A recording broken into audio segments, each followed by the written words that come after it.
one who just woke up. You've already been working for 2 hours. I've been working for about 5 hours. 5 hours? Yeah. What time do you start your day? Normally start about 7. Well, I get up earlier than that, but start work about 7. But today I started at 5. How come? 'Cause of international stuff?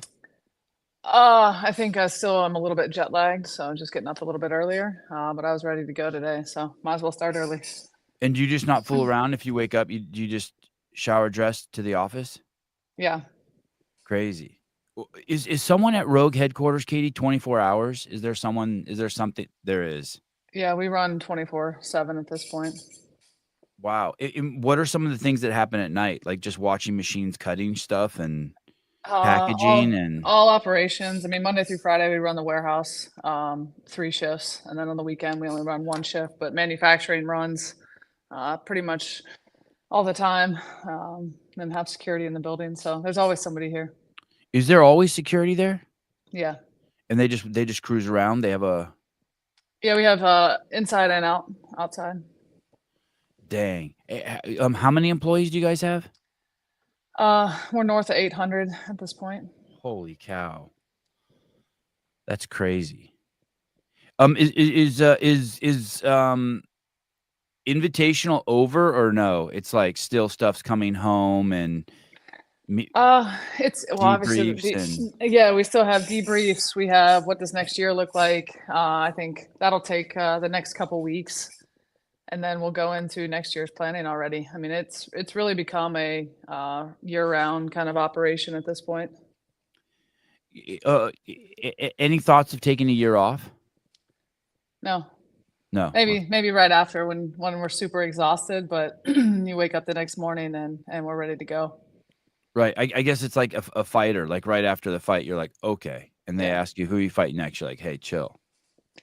Yeah, it's like after on Sunday night, it was you have kind of all the range of emotions. You're exhausted, you're happy it was such a great event, and just kind of putting all that together, it takes a few days to kind of unpack all of that. It is emotional, right? There's like an Yeah. emotional like dump. Is it sad every time it's over? Not because it's over, but just Um, kind of like I don't know what it is, but it just reminds me of the only thing I can yeah, think of is like going to like a film festival. You take a film to a film festival, you work so hard to get it there, you show it, and it's over, and you're kind of like depressed a little bit. yeah, I actually had a moment. I was standing with an ops guy from the P&J, and we were just talking about, the weekend and how great it was. And our team was tearing down, and we were just watching it. And it took a week to build, and then you have this jam-packed weekend of the event. And by 8 o'clock Sunday night in Scotland, the entire floor was gone. The flooring was up, Zeus was down, and it's just like this big letdown because you put so much into it, and within 4 hours, it's ready to go back to the States. But I get that at the end of every event. There's just that kind of letdown of, oh, it's over, and now where are we going? Yeah, from all the years, I always remember like right when they would announce the fittest man in the world, I would see Dave, and I could see that there was like this, like almost like someone had died, like a mild depression. Yeah, it's a lot. The weekends, it's a lot of stress. It's a lot of anxiety to make sure everything goes right, and you want the athletes, the fans, the viewers to all, enjoy what they're watching and competing in, and then to have it all end, it's just it's a lot of emotions for sure. Yeah.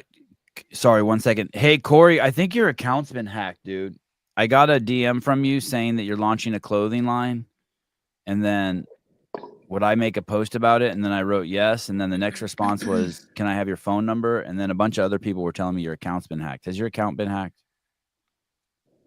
Anyway, you should send out you should announce your account's been hacked if it's been hacked. I think it's been hacked. Everyone says it's been hacked. All right. Sorry, Caity, for interrupting. I'll let it Hey, pass this time. were you bummed when you realized that you had scheduled a podcast? We're like, fuck, why'd I do that? No, no, Okay. I'm happy to be here. Okay, cool. Thanks for doing this. Hey, can you tell me your origin story into CrossFit? How you found CrossFit? Like the first Um, time someone introduced it to you? oh, we're going way back. 2000, I guess, end of 2007, I was just coming off playing. I got hurt. I broke my foot when I was playing in the WNBA. And the guy that I was rehabbing with said, "Hey, you should go try this." And it was CrossFit, and it was Rogue Fitness. It was CrossFit Columbus, the affiliate we still have, and fell in love with it. That was January of '08. And I think by April, Bill had signed me up for the games, and that's the summer that I won. And the rest is kind of history. How did you break your foot? I caught an outlet pass and turned. I pivoted, and my foot broke. I mean, nothing crazy. It wasn't jumping, wasn't running real fast. I just turned and pivoted and broke my foot and got a pin in it. Still there. Like your foot was planted and your body turned, but your foot didn't rotate with it, or? No, my foot did rotate, and it just kind of as that motion, I knew my foot was broken. Do you think you already had a I forget what they're called, hairline fracture or something from stress? I mean, maybe I didn't really have any pain before that, but it's just a lot of, it's a lot of pounding. You're running a lot, getting up and down the court, and a lot of explosive movements, a lot of pivoting, cutting. So things happen. I've had multiple knee surgeries at the same time. So I think it's just part of the game and part of the sport. And, it happened. I had surgery. I moved on, moved into a new sport. Really enjoyed that. Took some of the competitive fire away. That's one of the big things I love about CrossFit and, being a part of an affiliate community is you go in there and you can compete against anybody any day. And it really takes away that's something that I needed because I really enjoy competing. I hate to lose. So it gave me what I needed. Plus, I really enjoyed the methodology as well. Was the broken foot the end of your WNBA career, or was it the finding of CrossFit? Which one was kind of like the pivotal? I think breaking my foot and then just understanding that like I'd really done everything I wanted to do, in my career. I'd made it to that elite level. And, at that point, it's not where women's basketball is now, where they're starting to get paid more and they, it's not, where it needs to be, but we're on the right track. But it was like, what am I doing next to my career? I was okay with where I was. And then once I found CrossFit, and it did give me that, competitive fire that I was really looking for. I do think that really helped me with my transition out of the game. I still love being around the sport. I still do radio for the Ohio State women's team. This is my fourth year doing that. And that keeps me around the game. So this is, but I was ready to move on at that point. So when you go into CrossFit that first time, Columbus, is your foot broken? No, I had already rehabbed. I had been released to do kind of anything I wanted at that point. I could have went and played or anything like that. And when did you tell the office? What team were you on? I was on Charlotte. In my last year, they actually disbanded, so they were no longer a team. So I would have had to find a new team. So I could have went overseas and played. I guess that winter, and I really, because I was still rehabbing, I didn't want to go overseas, and I ended up, finding this and loving it, and the rest, like it's just I'm still doing it today, so I have a love for it. So just as kind of a smooth transition as you go into rehab, as you find CrossFit, the team you're on disbands, and so you would have had to make an effort. Either way, you were going to have to make an effort to go into CrossFit or find another team, and so it was just smooth. Yeah, and I ended up getting a job at Ohio State. I was a project manager on their new hospital project. But then I started, working for Rogue. I was training at the affiliate, and then I was, working after work for Bill for some of the equipment stuff, packing boxes, things like that. And then, that fall is when I left that job and started with Rogue full time. So you go to did you graduate from Ohio State? Yep, in 05. And what was your major? Has nothing to do with what I do today.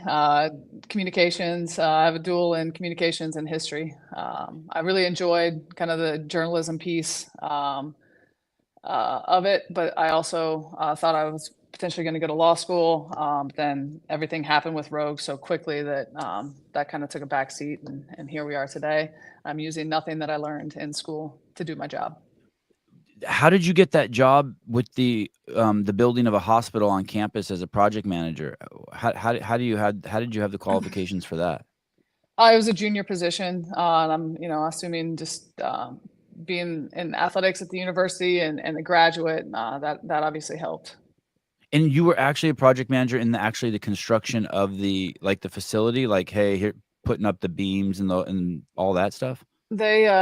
They hadn't actually started the project yet, and the crazy part is that project is still going today. So that was in '08, and they are, I Of think they course. just finishing up their final phase. It's a beautiful bit of building, beautiful what they did on campus. But that's kind of the crazy part about construction. It's never ending. And it's a place where it's an actual facility where, like, if you have a broken toe, you go in and get it fixed, or if, like, you got a valve Oh, problem in your heart, yeah, it's their main campus here at Ohio State. wow. Okay, so you go in there and, you go into this CrossFit Columbus place, and do you remember your first, uh, impression? I crushed the workout. I loved it. I just crushed. I don't know if I crushed the workout, but I crushed everybody in the class, and that made me, like I said, I don't like to lose, and I Yeah. was like, I couldn't get enough of it. I was ready to, come back. Bill wasn't very nice to me. Told me I could go sign up online like everybody else, and obviously that kind of lit a spark and showed up the next day, and I just never stopped going. And when you say that, it's you had already established you were a, accomplished athlete, and you showed up there, you did well, and so in general in sports, if you do well, you expect, like, a little bit of hand-holding. You got none of that there. I don't know if I expected hand holding, but like maybe a little bit nicer. I don't know. I don't know how he just wasn't nice when he said you can sign up online like everybody else, because I was so excited to be there. But it all worked out. And I enjoyed the weight. Like when I was playing basketball, I really enjoyed the weight room. I can't say that about all my teammates that I've ever been with, but I was one of the ones that just loved being in the weight room, no matter the time of year, no matter if we were in season or out of season. So it wasn't like it was the first time being around weights or workouts. Obviously, a workout like that, it was the first time I'd ever been around anything like that. But I just really enjoyed it from day one. Do you remember the workout? I don't. It had dumbbells in it. I'm pretty sure it had thrusters in it. But I don't Had you remember done the had you exact done a workout. thruster up to that point in your life? No, no. Okay, so you just went in, and you were a good mover? Yeah, Yeah. I became a better mover through CrossFit. I mean, I moved pretty good, but my mobility got better just doing different movements. We never deadlifted when I was in college or professionally, but we did do the Olympic movement. So I had a lot of at least knowledge coming into the gym from there. Was in the open, the games then was you just show up, right? Yeah, you could just sign up, and I didn't know. Like we had a group that trained at 1 o'clock every day. We had a lot of fun. And we showed up one Saturday, and Bill just had pieces of our registration. There was three of us, myself, Eric Jones, and Jay Thomas. There were just three pieces of paper up on the whiteboard, and we're like, well, what is this? And he's like, well, I've signed you up for the CrossFit Games. Had no idea what it was really, but it sounded fun. Hadn't been an individual athlete in a long time, so that was a different experience. And it's a different experience, back then at the ranch. It's so unique compared to how big it is today and what it looks like today. But I wouldn't trade that for anything. When, in your collegiate and professional career as a basketball player, it was all women you trained with? Yeah, I mean, we had in the summertime we would train with different teams. So we trained with men's basketball, hockey, baseball, things like that, women's volleyball. So there was a mixture in the summer just to make it a little bit more fun. But yeah, throughout the year and with the team, it was just with women. And then when you went to the CrossFit gym, was it pretty co-ed? Was it pretty split? Yeah, it was pretty split. And did you like that? Loved it. Loved it. And did you kind of like beating up on the guys too, right? Like if there weren't girls there, you could beat up on. There were guys there, you could beat up on. Yeah, and I just really appreciate the banter. And I think any CrossFit affiliate that you walk into, any box you walk into, it's just so welcoming. It doesn't matter if you're male or female. You walk in, everybody's there to get a good workout in and have that community. And I've always felt that, from day one. But just for me personally, I really enjoy the banter of it. Whoever wants to be competitive, let's go. Get into class. Even now, even though that my numbers are fading, I still really enjoy, training with other people and kind of putting yourself against someone else. So it was very welcoming, except for the owner of the gym. Yes.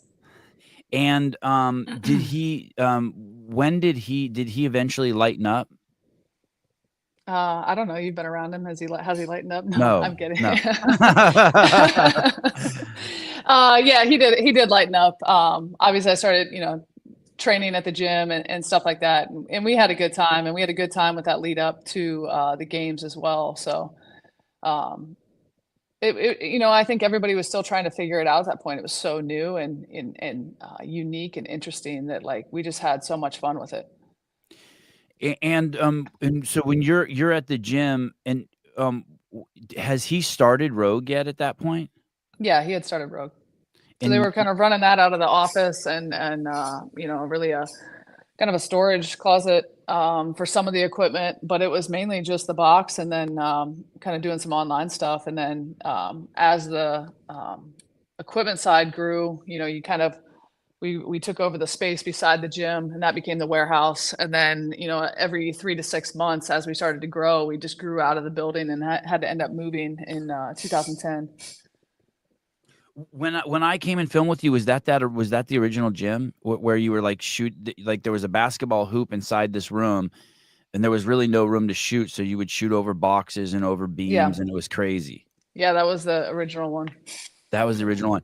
And when you got there, how long did it take before you figured out that this guy who owns the gym's also selling equipment? I think I knew fairly quickly within the first couple weeks that he was doing that. And do you remember, was the SKU list small at that time? Was it just like 2 items? Do you remember what it was? Yeah, it was a couple items. It was some bumper plates from the Rubberman, ropes from Divide, some plyo boxes from Aider, a handful of other things.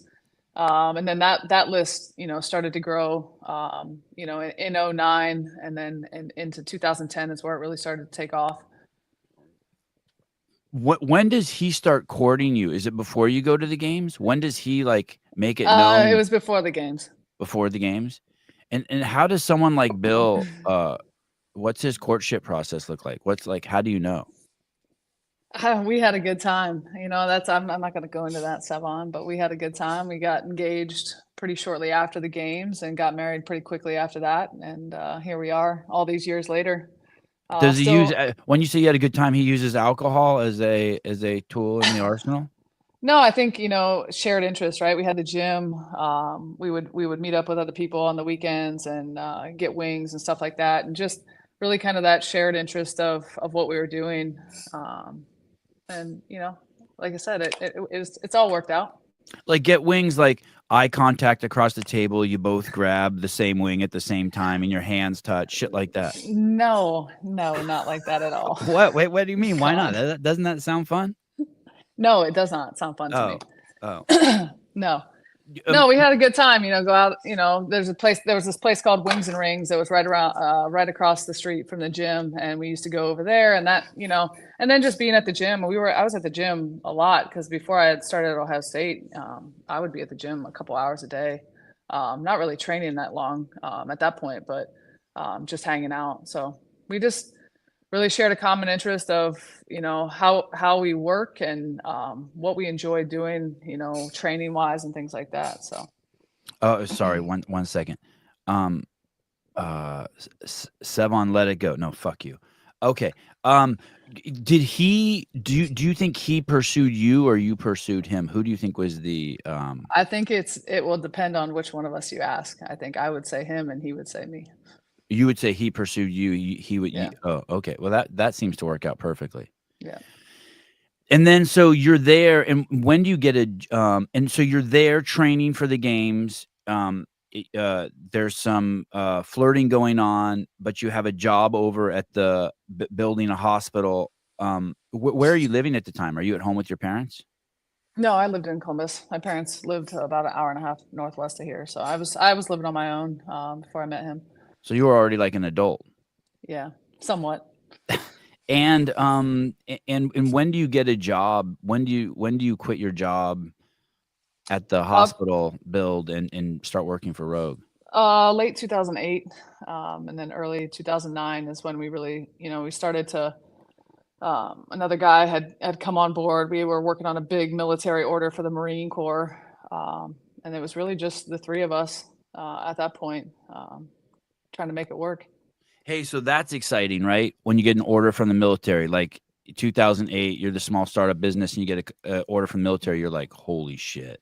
Well, it's amazing, terrifying, kind of all those feelings at the same time because we had never shipped a freight order, we had never shipped internationally, and we had like 6 months to pull it off.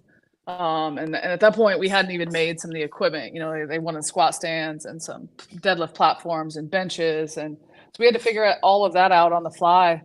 So those became some of our first products that we started making on our own. And how did they find out about Rogue? How did people know that Rogue was the place to go? Was it all word of mouth? Word of mouth. I'm actually not quite sure how the contracting agent found out about us, but they had reached out to see if we would bid on the project, and really that kind of catapulted us, to be able to inventory product, and then obviously with the growth of CrossFit at that point, really, um, we took off at that point. So was the business really just like it was like a race to provide? What did it feel like that for years? Like, oh my God, we're just racing. I don't know It's a if it felt race. like, I mean, I guess from 2010 to 2016, there was rapid growth. I think in those early years, it was, Bill, Chris, and I were taking orders, putting products on the website, doing all the quotes, and then packing out all the boxes. And then we had hired a few warehouse guys, but we were still every day at 2 or 3 o'clock. We'd go out and pack all the boxes and put it on the UPS truck together. And I think looking back, those are some of the best times because you're all working toward the same goal. You have no idea where the hell it's going to go, and just put your head down and put the work in. And we thought it would all turn out, and here we are today. You, did did you guys have visions in the early years in '08 of it turning out like this, or did you guys just have your head down and working? I And it, think I do think Bill had visions of where he wanted to go. I don't think anybody thought it was going to be to where we're at now. I don't I don't think you could plan for that. And I think we've been um, we haven't grown too fast we've only grown as big as we should grow and not overreaching. Each time we needed to knock down a wall, we would knock down a wall, but we wouldn't do that beforehand. okay. Strapping and being debt free. That's been the biggest thing over the years. Is it's allowed us a lot of freedom. We run really fast. We've broken some things. We fixed them along the way, and but we've learned a lot of lessons that way, and it's allowed us to grow as fast as we've needed to grow. What was your parents' impression of Bill? Were they like, "Hey, can you pick someone other than a gym owner?" No, they didn't think that. Oh, They did. They thought I was crazy for leaving, a pretty stable job at Ohio State, just coming from there, playing wise, and um, going into a startup, with three people. I think they had concerns there, but they're around. They travel with me everywhere. My dad works here, and we have a good time. So I think Bill becoming part of our family. My family's large and very close, and so just bringing him into the family. Maybe kicking and screaming. No, he loves my family, but and they love him. So it's been a good mix for sure.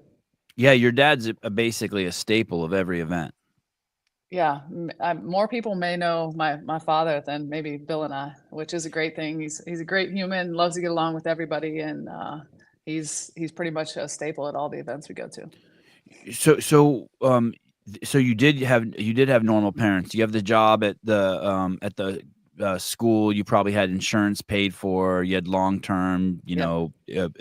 options for growth, and then all of a sudden, there's a dirty little CrossFit gym somewhere with a bunch of boxes in it getting overfilled with orders, and you tell your parents you're gonna go there, and your dad's like mom and dad are like, "Are you sure?" W Yeah, that's exactly what happened. I mean, kind of living, you had everything kind of taken care of with the job you had going into an unknown with none of those things. And I thought it was a great idea at the time, but I'm happy that they at least voiced their concern and made me think about it a little bit. Didn't deter me, but it at least made me pause. Heidi Kroom, dear Caity, can I please work for you remotely? I think Heidi asks me this every time. We don't have remote jobs right now. Well, no remote jobs. Okay. We love you, Caity and Bill. Wow, they put your name first. I always hear it as Oh, Bill and thank you. Caity. So you're there, and how about Bill? Was Bill rough with your parents upon entry? Was he did you, when you met your parents, were like, where did this charming guy come from, or did he give him No, the sign up like everyone else? he was nicer to them than he was to me at first meeting. But they're around us. They live less than a mile from us here in Columbus, and we see him almost every day. So he's become a part of our family for sure. And yeah, I couldn't ask for kind of a better setup. I'm very much a family oriented person, and wouldn't want it any other way. Did your did your parents eventually move to Columbus? They did. I think they've been here 5 or 6 years now. Wow, and that you're stoked about that. Love it. Yeah. Crazy. And that gym's still around, is it, but not at that location. That's still the same name. So transitioned, Graham and Brandon took over the gym from us, but we kept the affiliate. That affiliate is still here at Rogue. It's our employee gym. So we still have that affiliate today. When in 2009, you show up to the games, you're the defending champ, and you did the hill run was your last event, right? Yeah. And why did you pull out after that? Why did you pull out? I could not feel my legs. And I think I got cut. But like at the top of that hill, that was one of the harder things after doing that 6K and then into that hill run. And I didn't prepare. I don't like remember you getting cut. I remember it as you pulled out. You did get cut? Do you know that I for a don't know. fact? I think Okay. no, I don't know that for a fact. I think I would Okay. have if I didn't. But like I got to the top and I had to take a cart back down. I could not walk. A lot of people, I remember a lot of people had to take the cart down. They were Oh fucked my up. God. Yeah. It was so rough. But I think looking back, like I didn't prepare like I needed to. Bill was my coach, and pretty much as soon as we got engaged, I just stopped listening to him when he wanted to program for me. It didn't work out very well. If I didn't want to do Oh, something, I just told man. him I didn't want to do something. So, I take that's on me. It's all on me, 2009. And what's funny is like that 6K, I hate running. I'd had to do so much of it with basketball, and that was 6K at the time was just like I couldn't believe I was doing it. And then I turned around, and last week in Scotland when we stayed, we did 10 miles, and like I've no problem. And I was actually thinking about the '09 games of how much I hated that first run, and then I go out there and do that, and it's just kind of a full circle moment. I actually saw that post of yours. So you actually ran 10 miles in Scotland. When's the last time you ran 10 miles? I never run 10 miles. I think the longest I've ever run is 8 miles.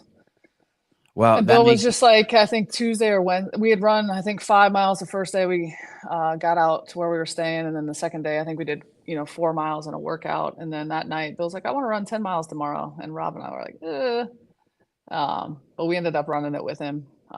So it was enjoyable. So he's really into running. Yeah. He's got the stack of rocks over at the ranch. Yep. Yeah, that's wild. I don't. And does he just run that by himself, or does he usually drag you along? I'll go along every once in a while, but it's usually by himself or whoever else is out there. If you run a lap, you can put a rock on, but if you don't run a lap, you can't put a rock on. Wow. That makes me glad because I saw that post. I'm like, man, is she really just running 10 milers all the time? No. Okay, good. That makes me feel better about myself.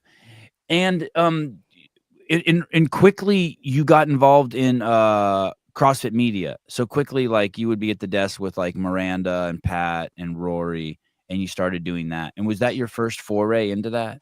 Yeah, outside of just doing interviews, obviously for basketball, that was my first time, like, really being at a desk or calling anything like that. I really enjoyed it. And it was fun. The group of people we were with, it was a great time. And that, definitely was a growing experience for me. I don't think any of us knew what we were doing at the time, but we had a great team around us helping us kind of get through those whitewater, if you will. What do you mean whitewater? I think because we didn't know what we were doing, it's Oh, like you don't know what you don't know. So it's like you need someone to guide you through it. yeah, you guys were great. I can picture you sitting at the desk in Carson, like up top outside. That was Yep. awesome. Yeah, that was probably one of the best setups is when we were up there on the top deck. And you said you've been doing the radio for the name of the team is the Buckeyes. Yep. You've been doing that for 5 years now. Yeah. How did you get that gig? So you were like you talking to a mic and you have someone and like you're like she's running down the court. She has a back pass. You do that? No, so I have a play-by-play, and he's great. And he again kind of leads me through it. I just get to add, my 2 cents every once in a while. But they had asked, and originally I said no, just with my schedule. I didn't think I could pull it off. And I split the season with another woman for the color side of it, and it works out. I get 13 to 15 games a year. I get to travel to some cool cities. I love the Big Ten cities. Um, and then I get to be around, basketball and athletics, which I really truly enjoy. Do those people there know your role that you work at Rogue, that your role at Rogue? Yeah, most of them. Yeah, it's funny to hear you say you get to travel. I mean, you could clearly travel anywhere you wanted. It's obviously it's a passion project, or you're doing it for a break, or why are you doing that? I mean, One, it keeps me around the game. And not, like I said, I really do miss playing the game. Like, I go out back every once in a while and I shoot, just myself because I miss it.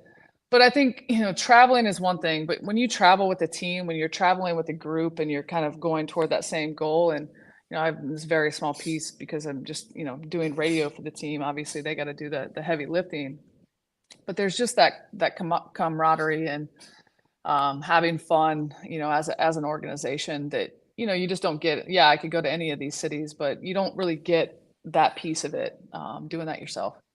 because for some people that would be a dream job, and I'm not saying that you don't dearly appreciate it, but for you, it's there must be like I mean, there's so little pressure on you, right? Yeah, a little. I don't know. I always feel pressure.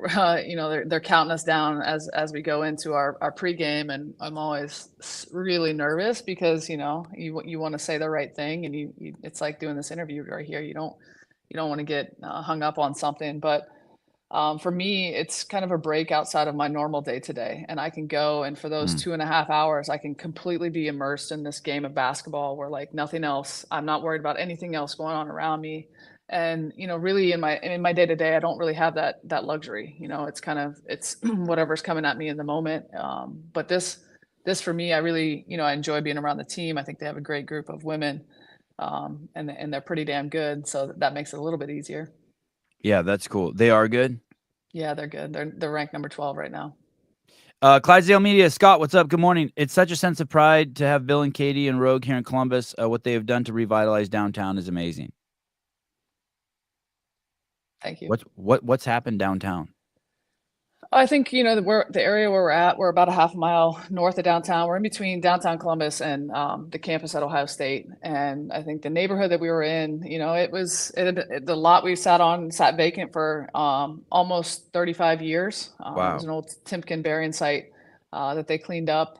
And just the neighborhood, as kind of cities go and downtowns go. And anytime you put in a building that has, at the time we moved in with 300 people, now we're up to 800 people, that obviously you just kind of, you take over a neighborhood, and hopefully we've done it the right way and have hired, within the neighborhood as well as much as we can. And we really enjoy being part of the city, proud to be in Columbus. And we could have went outside the outer belt, but it just wouldn't have felt the same. Like we really wanted to be a part of, the downtown and the city here in Columbus. Hey, when you have 800 people work somewhere, like stuff happens, right? Like a coffee shop pops up and they're in the ecosystem, or a deli, or do you see that Yeah. happening?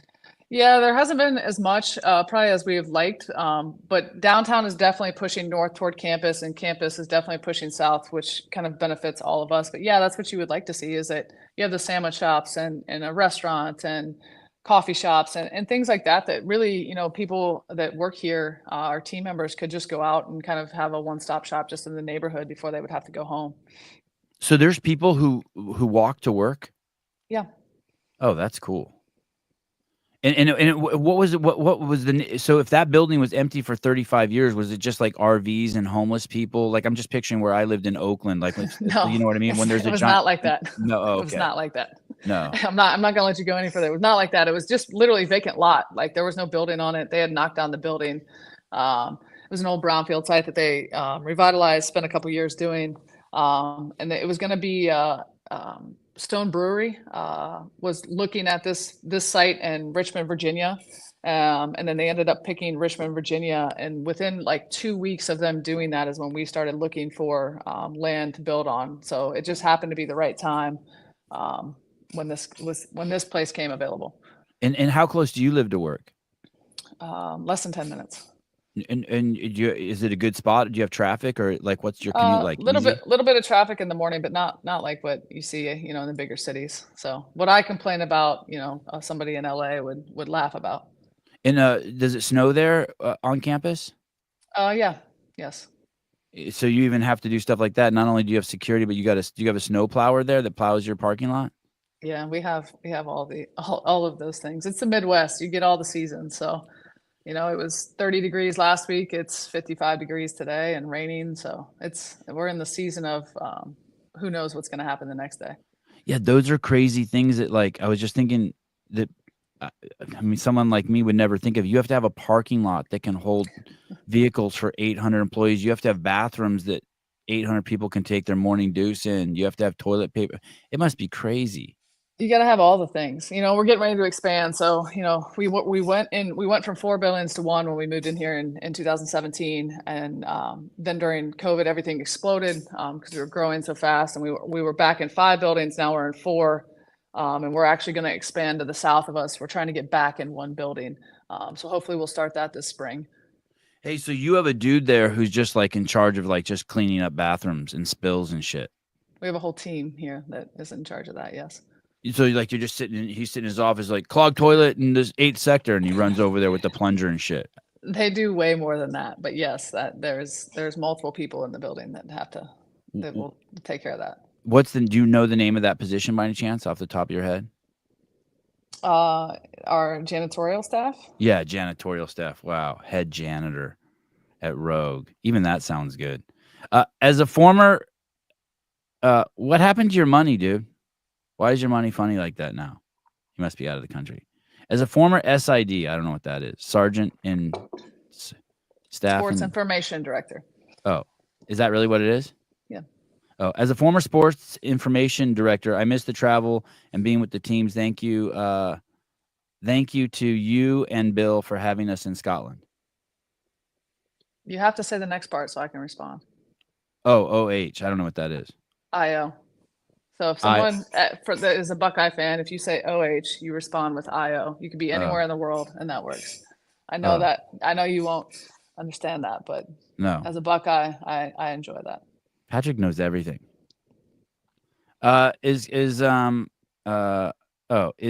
Caity ready for a loss to IU? Look at this, IU. Absolutely not. I'm going to be at the game. It's going to be a great game, noon game. There's a lot of controversy around it being a noon game, but we're ready for the Hoosiers. Tyler, no. All right. JR over at Crash, he's a little bit of a basketball aficionado. Do you know JR Howell? Not well, but I listen to him often.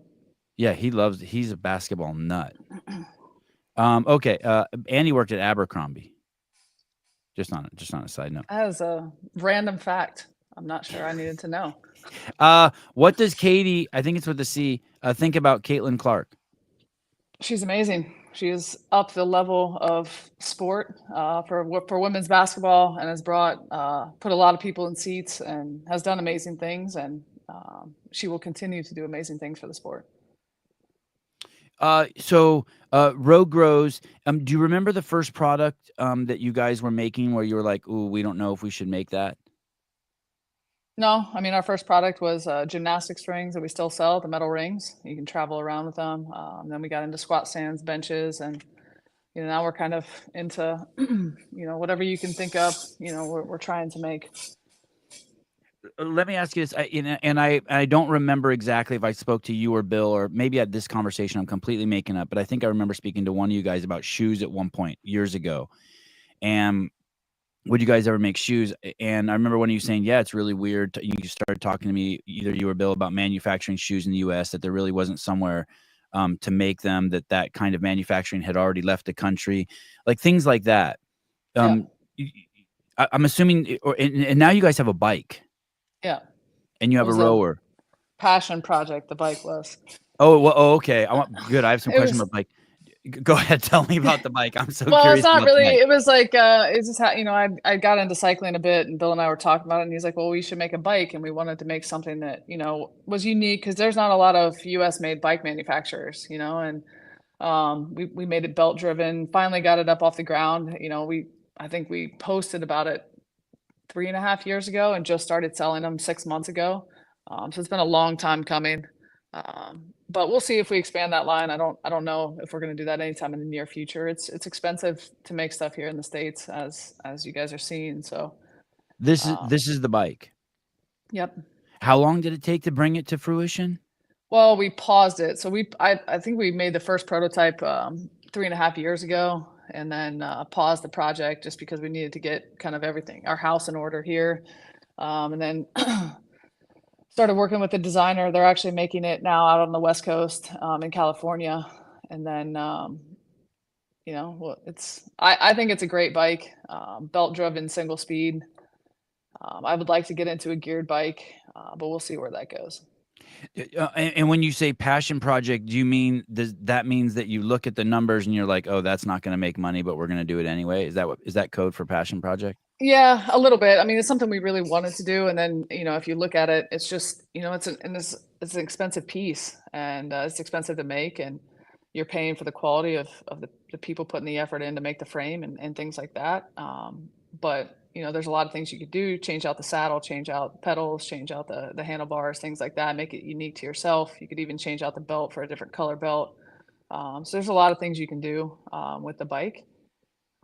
But it's not going to be one of our, primary products. I guess we'll put it that. You're not going to all of a sudden be the largest bike maker in the United States. No. Why not put that in the game, in the Rogue Invitational, to get it some publicity, to get eyeballs on it?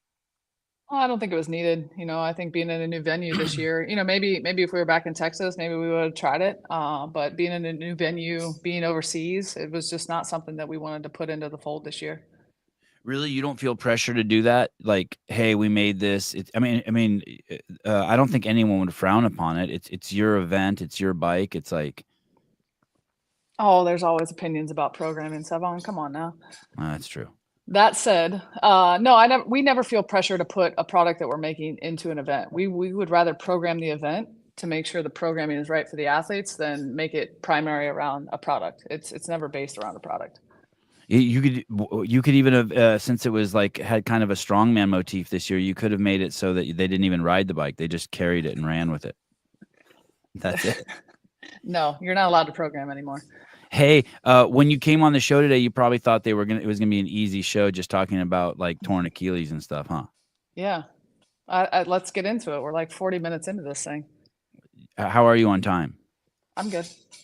Judy Reed, Caity, my son is a Buckeye on the swim and dive team. Go Bucks! Oh, that's cool, Judy. Go Bucks. No, here we go. People are getting comfortable with you. Here come the demands. Caity, please start including the Allen wrench with the replacement stainless steel cables for the SR2 handles. What's the SR2 handle? Jump rope. Oh, I have 2 unusable ones because no wrench. All right, email me or email the team and we'll take care of you. I'm sorry. This is a very demanding crowd. Okay, so you've been doing that for 4 or 5 years, and does doing the commentating for the team, has that gotten any more eyeballs on you, or gotten any chance you would ever do that for the WNBA? Oh, I don't have, like, I can make it work with the schedule now. I couldn't do it full time, so I really appreciate that I can split the season with someone else. But to make it a full time job, not as long as I'm here at Rogue. I- have you had opportunity? Have people approach you? No, I've had some opportunities to do some TV stuff, but again, just with the schedule, I'm comfortable where I am. You know, I really want to put my heart and soul into Rogue, and then having 15 times a year where I can go and play around and be around basketball is great for me. And when you're at work, do you see Bill a lot? Like if you're there for if you get there at 5, and what time will you go home today? Probably 6 or 6:30.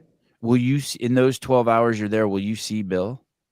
Depends on the day. What's funny is our offices are right next to each other, and there are days that I do not see him, and there are days that I see him, every 10 minutes. So just depends on the meeting schedules and what we have going on Okay, individually. here's something really personal I'm going to ask you.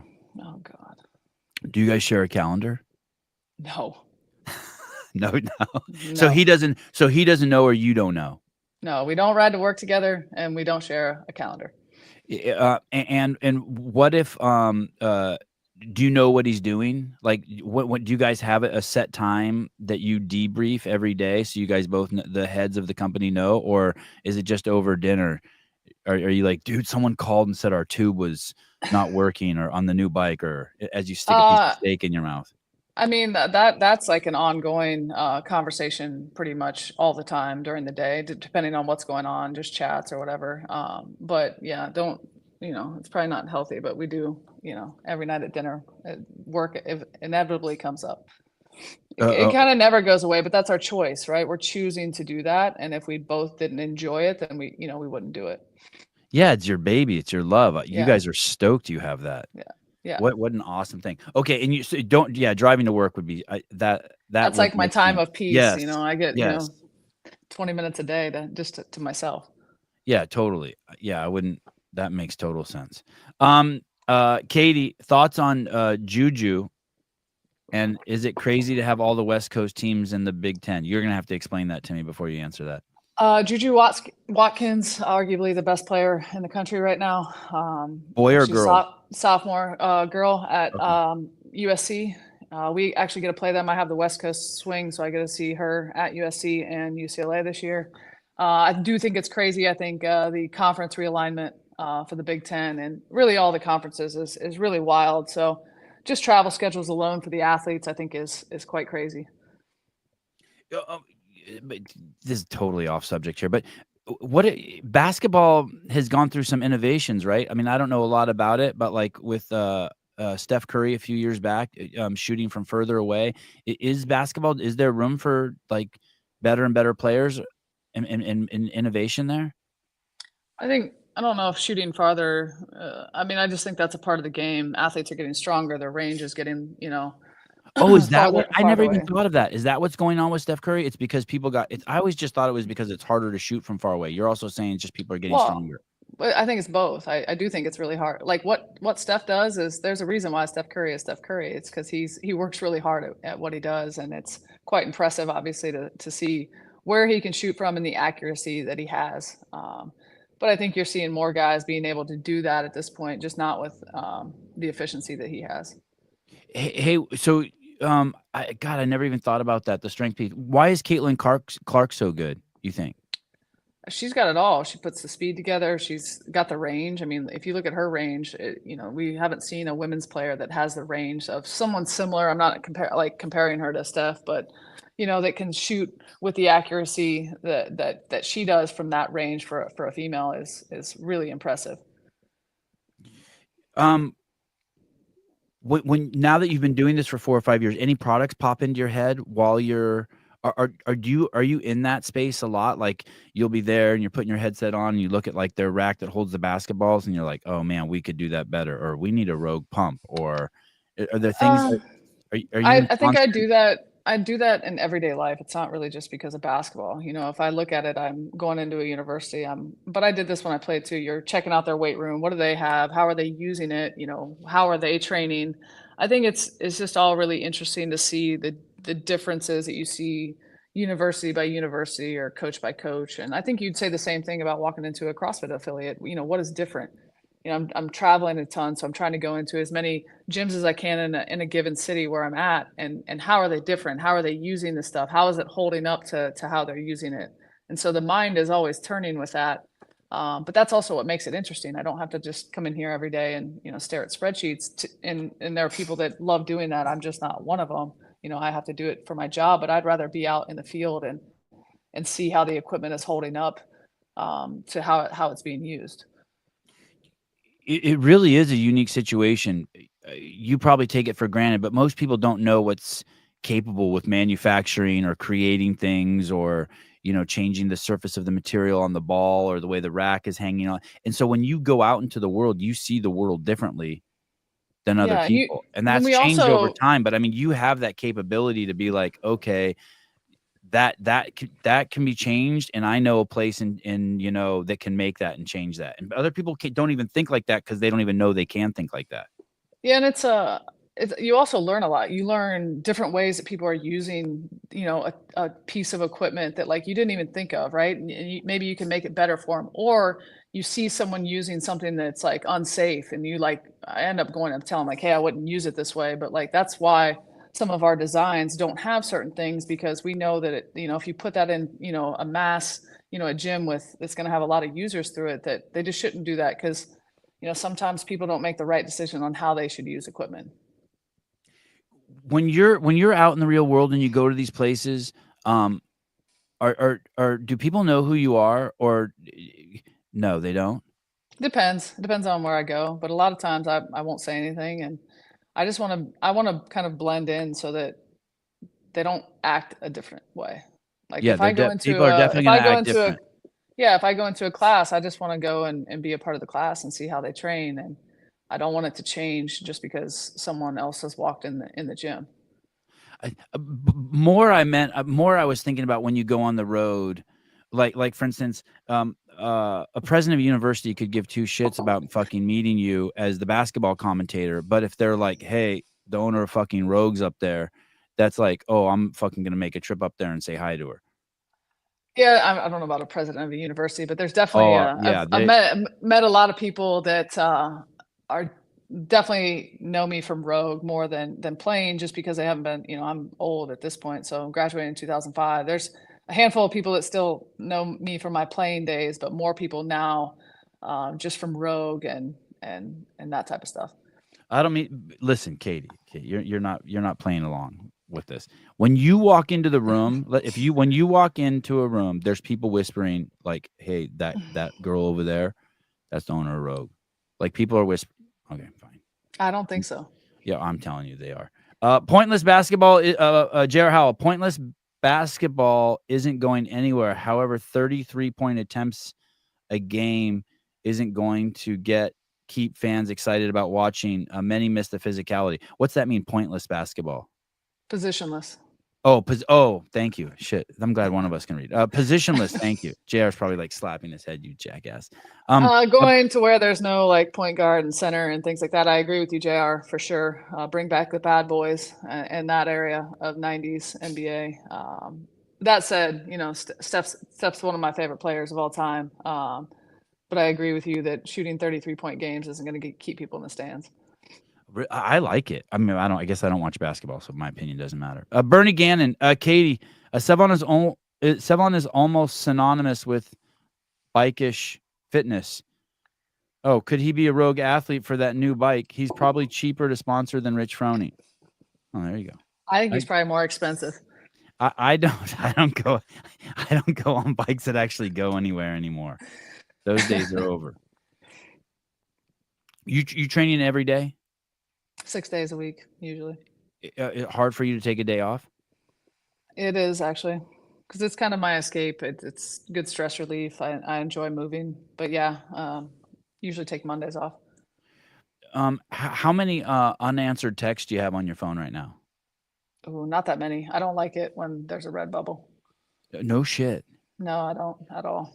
So you don't let it get like God, someone's calling me on WhatsApp. Makes me want to erase the app. So what do you do? What do you do if there's a text and you don't want to, like, you have nothing to say? You just open it, read it, and then go on?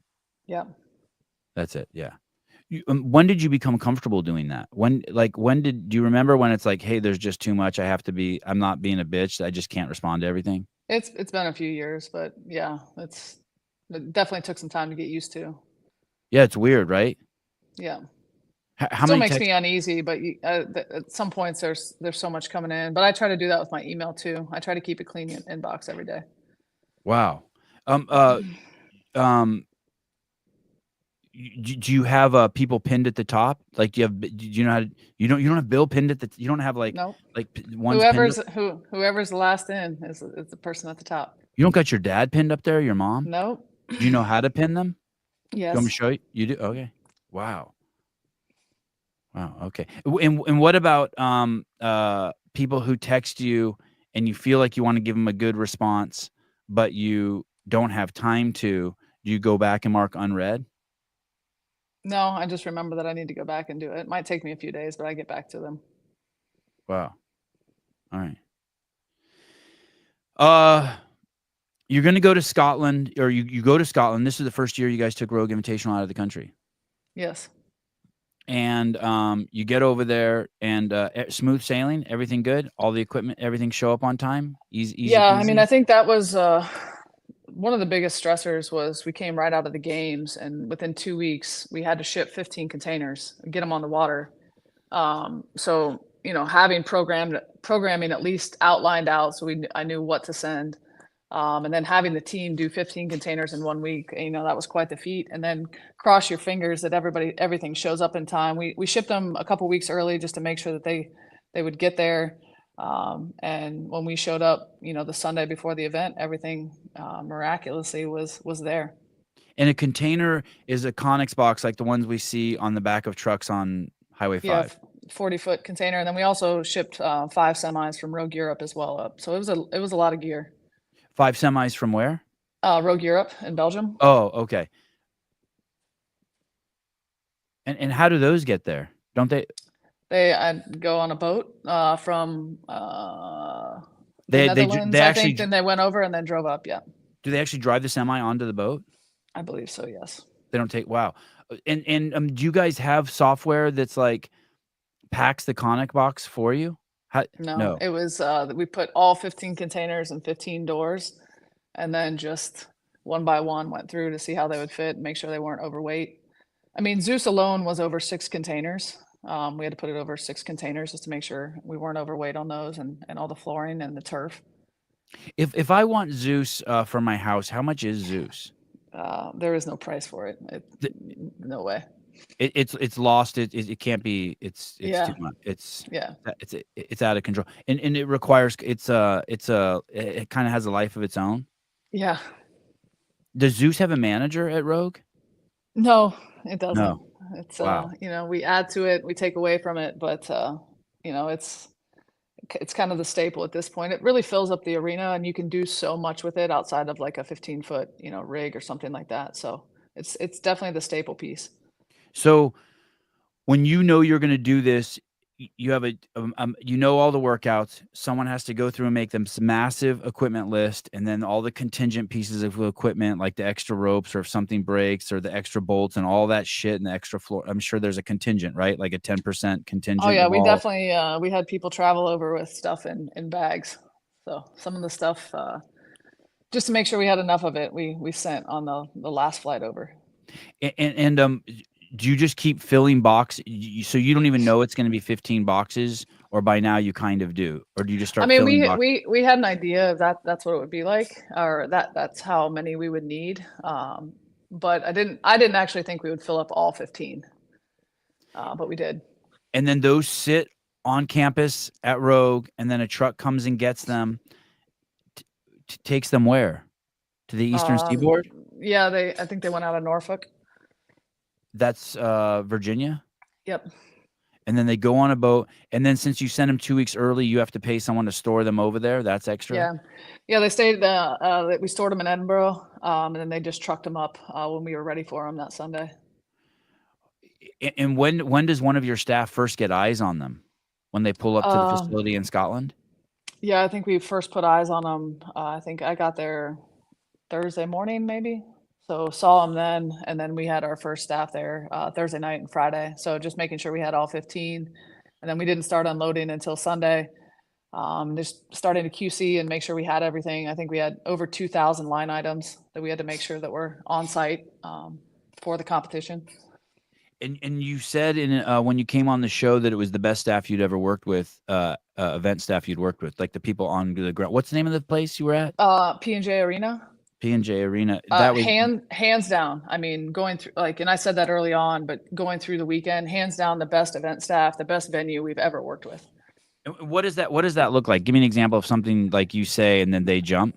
Well, no, not that at all. It was, asking if we could do certain things, them telling us how they've done different things and just their knowledge of the venue from front to back, whether that's for broadcast or operationally, where the food's going to go, things like that, just across the board, what they could do for us. And they felt like part of our team. It wasn't us versus them. And a lot of times you go into these venues and because they're so used to doing show after show after show, it feels like you versus them instead of one team. And so when you can act as one team together, the stuff that you can do is kind of amazing. And in the amount of time that you can get it done in, we unloaded 15 containers in one day, built Zeus the next day, and then we were off and running. And their event staff was very helpful in that. It sounds like they give a fuck. Yeah, absolutely. And they loved the event. They had never seen anything like it. I mean, they were just blown away. Yeah, no one ever sees anything like it. It looked crazy online too. It looked amazing. Hey, and was that the largest attendance of Rogue Invitational? Yeah, I think so. I think the first one we had here was probably a close second, but the fans were amazing. We were sold out all 3 days. I thought maybe on Sunday with not having strongman and women that we would lose some of the crowd. We definitely didn't, which was really cool. They were into it the whole weekend. What we did kind of with the in-house show and how they, and you guys didn't see that on the broadcast, but how interactive it was in between events was really cool. Hey, that's huge, right? Because no matter how good the event is, if no one's there to watch it, it didn't happen. You must have been stoked that it was packed. Really stoked. They were all super nice and really into it. And for the athletes, I just think, they were kind of close to the floor, even though you couldn't really tell that and how it looked. Just being so kind of on top of them and into each event, whether event 1 or event 9, whatever that was, they were into it. And I think, for an athlete, for the spectator experience, for anybody on staff that was there, just an amazing experience all around. How many people were you responsible for to fly there and out? I think we flew in, 65 to 70 people. And then obviously we had 300 volunteers. So they all fall under us, even though we, they didn't come in with our crew. So, upwards of 500 people. So you guys have a little travel agency at Rogue too? Yeah. A travel department, crazy. And do you hear stuff like, oh, so and so, Janet J, she's asking if on the way home she can stop in Belgium to visit her grandmother. She wants her ticket moved. Do you get that shit? Yeah, I mean, we try to deal with those as they come in, but we want people to have a good experience too, right? Fuck that. I hate those people. Fuck you. You're too nice. I know. Nice. No, I'm not too nice. I am nice, Avon. But we wanted people to have a good experience. We had a handful of people that had never been outside the States, and what the anxiety that comes with that or the excitement. You want to be able to provide that, and for people to have a good experience. So I'm all about it. And all the strongmen need king size beds? Yeah, most of them. All the strong men and strong women? Yeah. You following the drama with Luke Stoltzman? The competition drama? No, that's all I know about. Okay, it's tied for second place in strongmen, right? Yeah. Yeah, that's cool. Yeah, there's some fun stuff. I'll send you some links afterwards. You can Right. you can check it out. I know you don't have a lot of time for the drama. Okay. There was that event where the girls jumped over and the boys jumped over that round thing, and in that first heat we saw Danielle Brandon, just her explosive athleticism. She was touch and go, back and forth, and then was it Henrik? Yep. hurt his Achilles doing that, the rebounding, I guess. I mean, I don't even know, but that's just from being a shit talker from the outside and watching.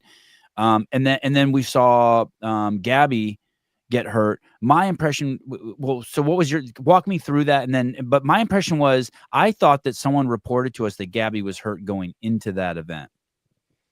I had not heard that, but I mean, Okay, I'll and just start everyone told here. me I was wrong. So maybe you guys are right.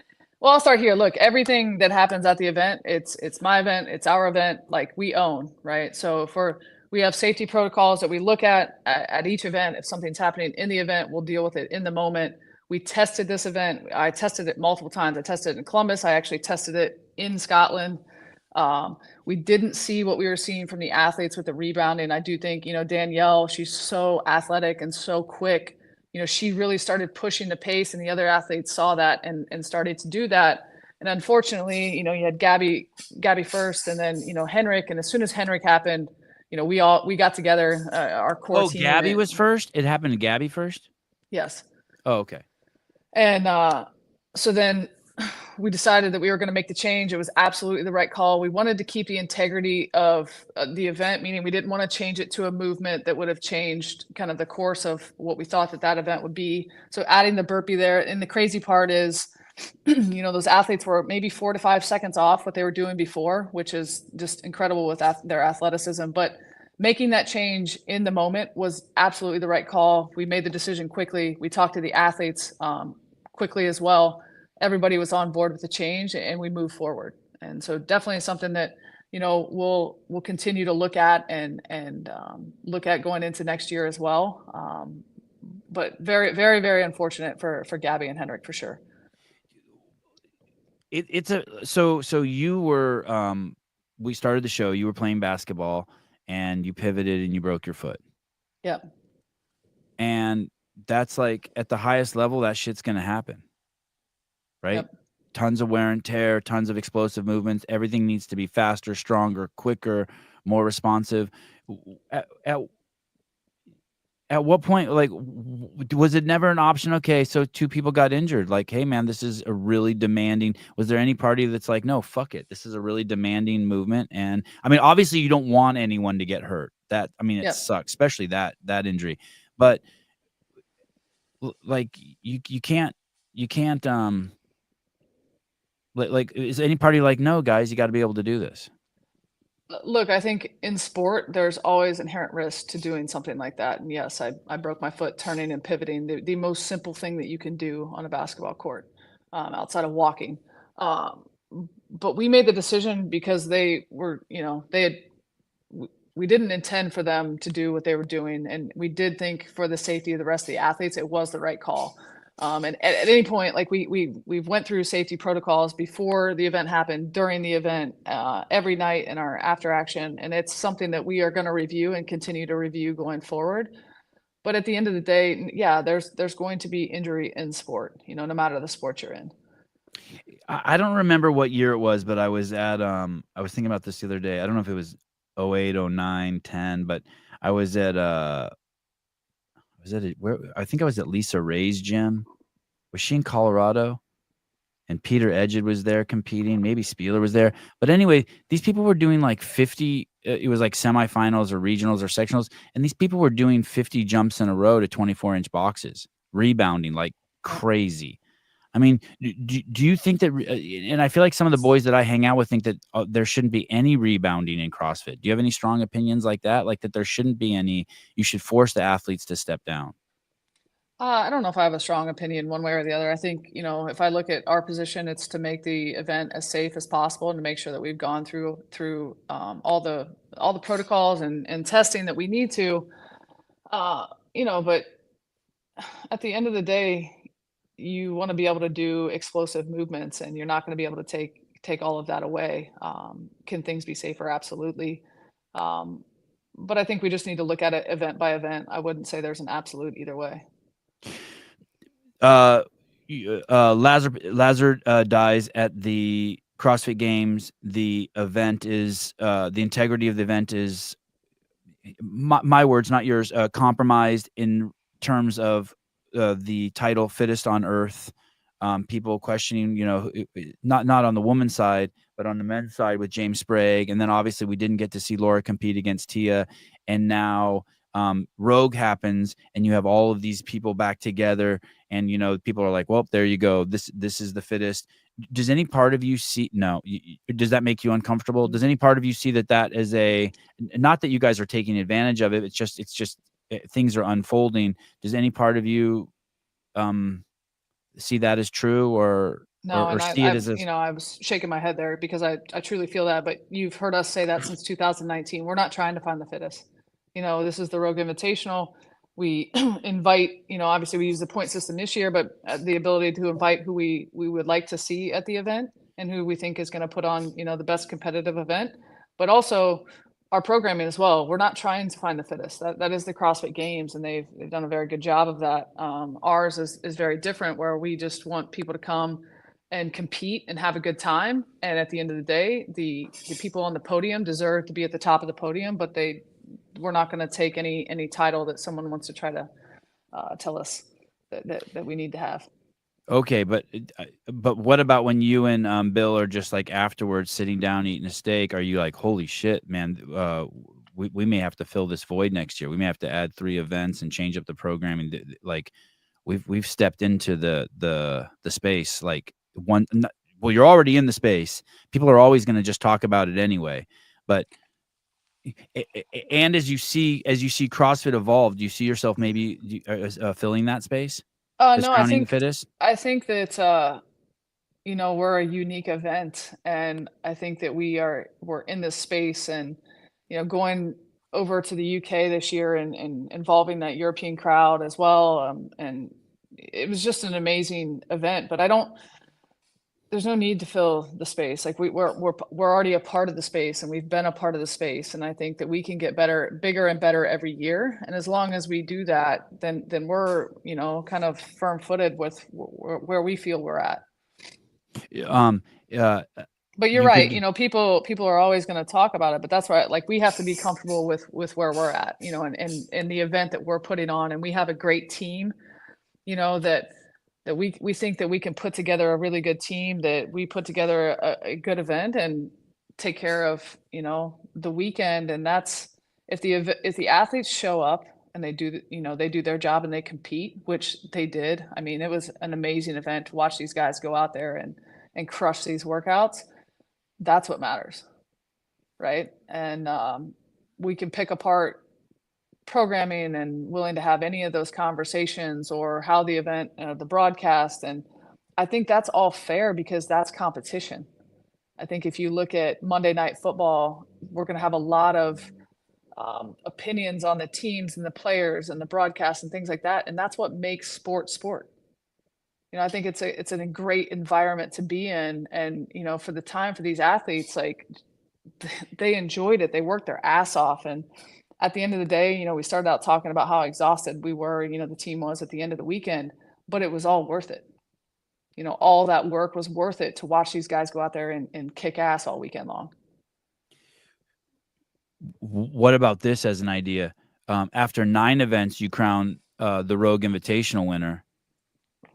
And then there's one more day with 3 more events that rounds it off to whatever it takes to claim the fittest. And then you guys claim the fittest too. Like just to give the CrossFit Games a break for 1 year. I think that it doesn't need to be that. I think that 9 events is enough. 3 days is enough. Doesn't need to be. Yeah, I agree. It doesn't need to be. Just spitballing some ideas with you now that I have your attention. Just spitballing. I mean, I don't like those. They were tired at the end of Sunday. I think another day of those events that would have been tough. Hey, here's the truth. If for some reason CrossFit went away, which I don't think by any means it is, or I'm just saying in an imaginary world, let's say like your event would be the crowning of the fittest person on the planet. Like whether you wanted it to be or not, that's what people would say. I think. Okay, well that's fair. We're not saying that. Right. We can't control what everyone else is going to say, right, or what other people are going to say. Just like the decathlon. Remember the decathlon? But that's not our intention, right? Right. Just before there was CrossFit, it used to be whoever won the Ironman or whoever won the decathlon was the fittest in the world. Now everyone knows it's the CrossFit Games. I'm just saying, if the CrossFit Games wasn't there, no one would go back to the fucking decathlon or the Ironman. They would be like, it's the Rogue Invitational. I'm just saying. Yeah. As someone who's Well, on the pulse and knows everything, I'm sharing that with you. well, thank you. What happened with free? That's free consulting. That's just a little taste if you wanted to hire me as a consultant. Hey, what happened with the prize money? I heard all this story that because of the election, Bitcoin skyrocketed and the prize money for Rogue skyrocketed. What happened? I think How does that Bitcoin's still work? going up, isn't it? Isn't Bitcoin still going up? Yeah. So I don't understand. I didn't look at your prize money, or I don't know how that works. Can you roughly explain it to me? So our prize purse, we put in, a base amount, and then throughout the year we have things that go into it, from royalties from an invitational T-shirt, Go Ruck shoes, Bitcoin. So whatever Bitcoin's at, whatever we bought it at, then they get the if it grows in price, then they get the balance of that, and then we lock it basically the day before the event starts. So you guys put in a big chunk of cash, and then fan support of purchases percentages Yep. go to the prize money, and then just as to well hold. as a portion of tickets. So obviously putting people in seats, that went to the prize purse as well, and that's the whole goal, is to raise the prize purse up so these guys can make a living. And then so there's the economy of the fans control, and then there's the economy behind Bitcoin. Whose idea was that? That's Bitcoin seems so like, is Bitcoin fringe? Is it weird? Is it like you believe the Earth I think at the time, I mean, we've done that since the first one. That was Bill's idea. I think it's been a great idea. I think you have people that take the payout in Bitcoin. I think the last couple of years, I don't think anyone's taken it. They've taken all in cash, which is fine. But yeah, I mean, it obviously contributes a lot, but with everything going on in the world, like, that's something we don't control. We just want to make sure it doesn't go below a certain amount, and we were able to take care of the athletes. But it definitely helped out the payouts for them this year. Do you or Bill, either of you, think the Earth is flat? No, No. Okay. I mean, when I think of Bitcoin, I think of like people who have Bitcoin. They think the Earth is flat, like they're fringe people. I don't. It's becoming less and less fringe, I think. Less fringe. All right. I mean, I have some Bitcoin. I don't think the Earth is flat. So, just checking. You never know. Wouldn't that be great if on this podcast you were like, dude, everyone knows it's flat? It would have taken a different spin, but we'll stay on the event for now. Next year. Oh, do you have a space heater in your office? No. No, you don't. Okay. Does it sound like it? No, when I think of women, I think that they have space heaters in their office. Oh or man, old we're gonna fight. people. You're calling me old and a woman? Man. No, I'm just calling you a woman. Jesus. I'm in the market for a space heater. I want to get a space heater because I'm getting a little old, and like I get a little cold. But then I was like, oh, women probably have space heaters in their offices. I do not have a space heater, and I will not have a space heater in here. So. All right. So next year Rogue will be at Scotland again, you think? I think we hope so. Yeah, I think that's what it looks like, but we'll see what happens. I thought like I said, the crowd was amazing. I think just the venue alone, I think we'd like to be there at least another year, but we'll see how it works. Trying to work some of the stuff out. Hopefully we'll know soon. There are rumors that tomorrow there's going to be a big announcement from CrossFit in regards to the game season. And I'm sure that they tell you ahead of time. Is that true? Have I ever told you anything that I knew? No. And dude, you had a great poker face. I was just staring. I locked right. You had a great poker face. All right. Hey, thank you so much. I'm glad you came on. You were a good sport. You went along with it. I was sitting there last night with my wife. I'm like, man, I don't get Caity on very often. I don't want to like waste it on like talking about someone's tendon snapping. But so we my can. wife, that's the thing about, we could talk about whatever you want to talk about. I told you during the event, we're not going to shy away from anything. Yeah, you did. And I really appreciate that. It just doesn't, to be on. Well, so what Caity's referring to is I asked Caity ahead of time. I said, hey, can you come on at night? And she said, yeah, I'm going to do my best to come on at night. And then the second day I didn't send her a link, and she's like, yo, what the fuck? And I said, hey, I was trying to give you space. She's like, you don't get to give me space. I'll face everything head on. The truth is it just doesn't, I mean, my take is that people hurt themselves, and I know you guys are good people, and I know you take care of people, and I'm sure you weren't like just didn't have a dump truck shove her in the back and throw her away. I'm sure like she got a cab to the airport and had the best doctors look at it there, and I know you guys take care of people. So I mean, does anyone want to persecute? If you have a question, you want to persecute Caity or something, let me know. But I don't really have a you said All everything that that to I'd be say curious is about. Yeah. we can talk about it. That's what I mean. I don't want people to think that I'm shying away from anything. We can talk about any topic. I'll tell you if I want to talk about it or not. You know that Yeah, from knowing totally. me for so long. But I think anything's fair game, you know. But at the end of the day, you know, it was a great event. These athletes kicked ass. I'll continue to say that because they showed up.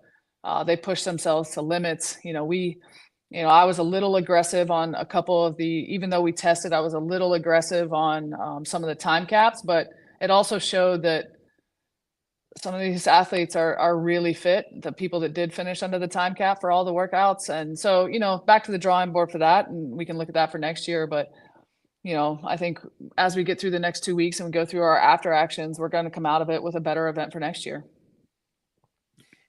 Are you ever going to let Bill come on the show? I don't know have you ever asked Bill to come on the show? I have asked Bill to come on the show. I'm not going to sway him. He doesn't. I'm going to ask him again here soon. I was actually thinking about that this morning in the shower. I was like, should I tell Caity to thank Bill for letting her come on, make the sexist remark, or should I reverse it and say, hey, when is Caity going to let Bill come on the show? Yeah, so exactly. I chose that option. Exactly. We'll thank him for letting me take an hour and 20 out of my morning meetings today for you. Hey, I appreciate it. And talk to you soon or see you soon. Yeah, thanks for having me on. All right. Bye. Thank you. Have a good day. Yep. Caity Henniger. Just like that.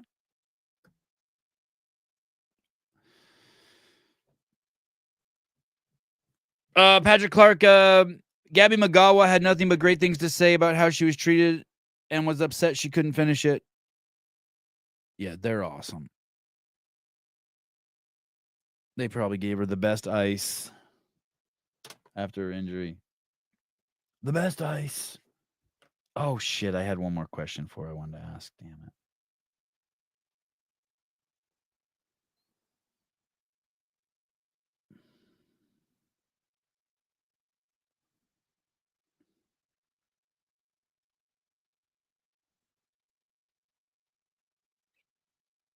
Wow. Sentinel Training was one of the sponsors. Taylor had to send $500 of his own money over to Ariel. I'm just looking at the communication.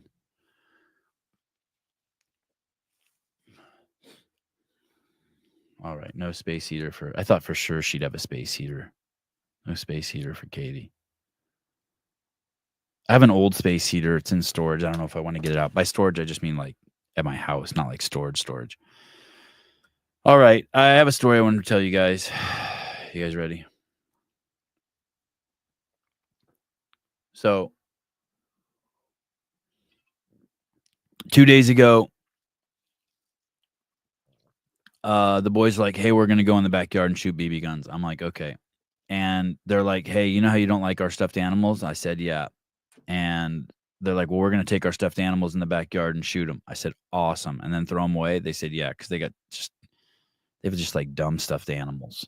Like one teddy bear is cool, but not like, they have like cheap carnival, gross stuffed animal shit. You know what I mean? Like just like something that's just like a round blob with eyes on it. When they bring that shit home or someone gives us that stuff, I just think of that shit off gases and is bad for my kids. So the three boys, there's a table, there's like this card table in my backyard, kind of this, but sturdier. And they put their guns on it and they have their BBs and then they shoot away from the house into the backyard where the fruit trees are. And they're shooting stuffed animals. Yeah, exactly. It's a 50-cent stuffed animal that costs $60 to win. Exactly. And so they put the stuffed animals where the targets are, because this is like a normal like shooting range area for us in my backyard, and so they're 50 feet from where the kids are standing. They're pretty far, maybe further, 60 feet. And they're shooting the stuffed animals. And there's this one stuffed animal they have that has these big, it's an owl, and it has these huge, big plastic eyes. And it's like off to the side. So I'm like, hey guys, stop shooting. And I bring that stuffed animal and I put it in the center. I'm like, hey dude, doesn't it look fun shooting the eyes on the owl? And they're like, oh yeah, that's cool. That's cool. So they start shooting the eyes on the owl.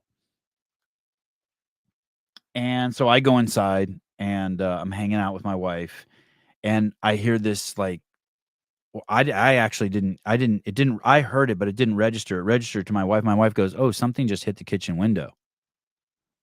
So I walk over to the kitchen window, and there's a fucking hole in it, in the kitchen window. So I walk out there and I go, hey, which one of you shot the kitchen window? They're like, we didn't shoot the kitchen window. And then I look down the target range, the shooting range, and they've moved the stuffed animals to 25 feet away. I'm like, hey, fuck nuts. They're like, what? I'm like, you guys moved it closer. They're like, yeah. I'm like, a BB just fucking bounced off and broke the kitchen window. They're like, oh, we're so sorry. We're so sorry. I'm like, all right. So I go move those back far away to where they were. Yeah, ricochet.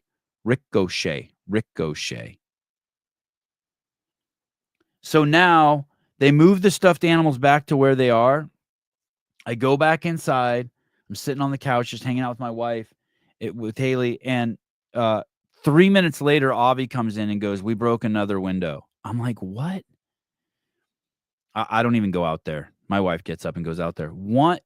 It came back the whole 50 feet, it bounced off the eye of this fucking owl, and or 60 feet, and hit the garage window. So in 3 minutes, 2 fucking broken windows.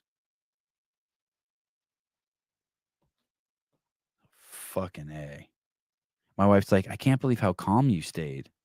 I stayed pretty calm. I was chill. I was pissed. I was pretty pissed. Inside, I was pissed. I was just thinking about the money. I wonder how much it's going to cost to replace 2 windows now. That's like, what is that? Is that $1,000 or is that $3,000? How much is that going to cost? The kitchen window looks expensive as fuck. All that Pilates chilled you out. Maybe. Yeah, it's expensive. I know. I have a feeling it's going to be, yeah, I know. It's going to be fucking horrible. Duct tape is $3. I'm so fucking pissed. Don't fuck with stuffed animals. So you know what I did? I told the boys, I said, hey, throw your BB guns away.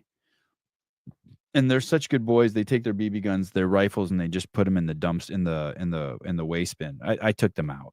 I'm like, no, we're not throwing them away. I mean, I have to set up like a different shooting range.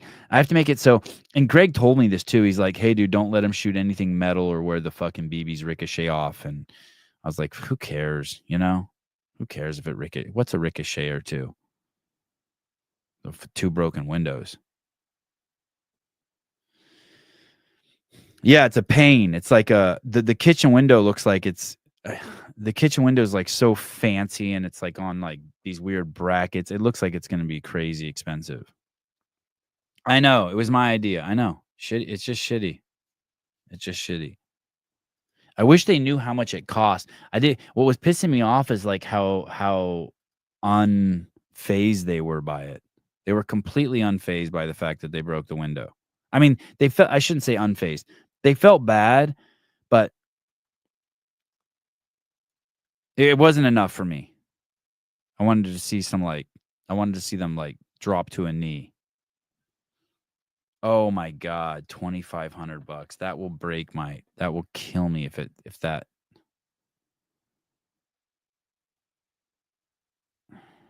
Jake Chapman, I imagine Sevon's house is like one of those old Jewish German men who live alone and hoard bread and newspapers. Kind of. I could see that.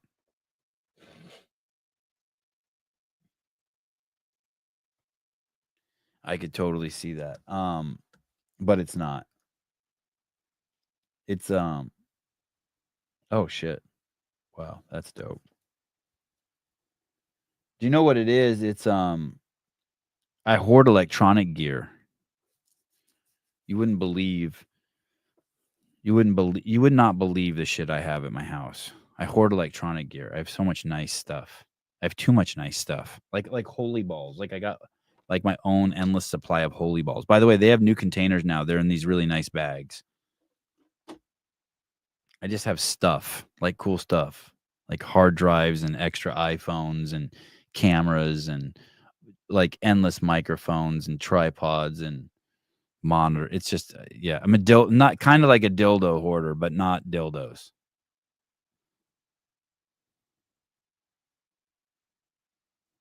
Daniel Garrity, that's a good idea. Sevi could call in to kill Taylor to try to cover his window replacement. That's not a bad idea. Get rid of anything you haven't used in the last 24 months. So you know what's funny you say that? Yesterday I was in the garage and I was throwing away all this shit. I stuff like that was still like that I'm sure is valuable to other people. Like brackets for I was throwing away so much shit yesterday. It was crazy. So much like just garden shit, yard shit, like repairs, stuff that's like for repairs. Like I had all new hardware for my fence for the gate. It was filling just a whole drawer. I'm like, fuck it. It was all brand new and it's packaged, everything. I just threw it away. I'm like, just don't think of it. I threw away like this $1,000 TRX package things with like the cables you pull. I was like, fuck it, garbage. Just so much old shit around. It's not even old. I just have so much brand new shit around. No, I don't have VCRs and shit. It's all nice shit. It's all just Bernie Gannon,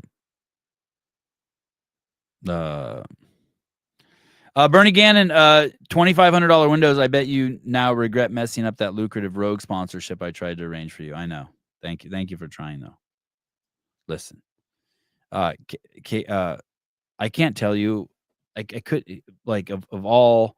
I would the fact that Caity, Chris Cooper, and Greg will come and Dave will come on the show is just crazy to me. There's nothing more I need from them. It's just that's enough. It's just crazy. It's fucking batshit crazy. Because they are I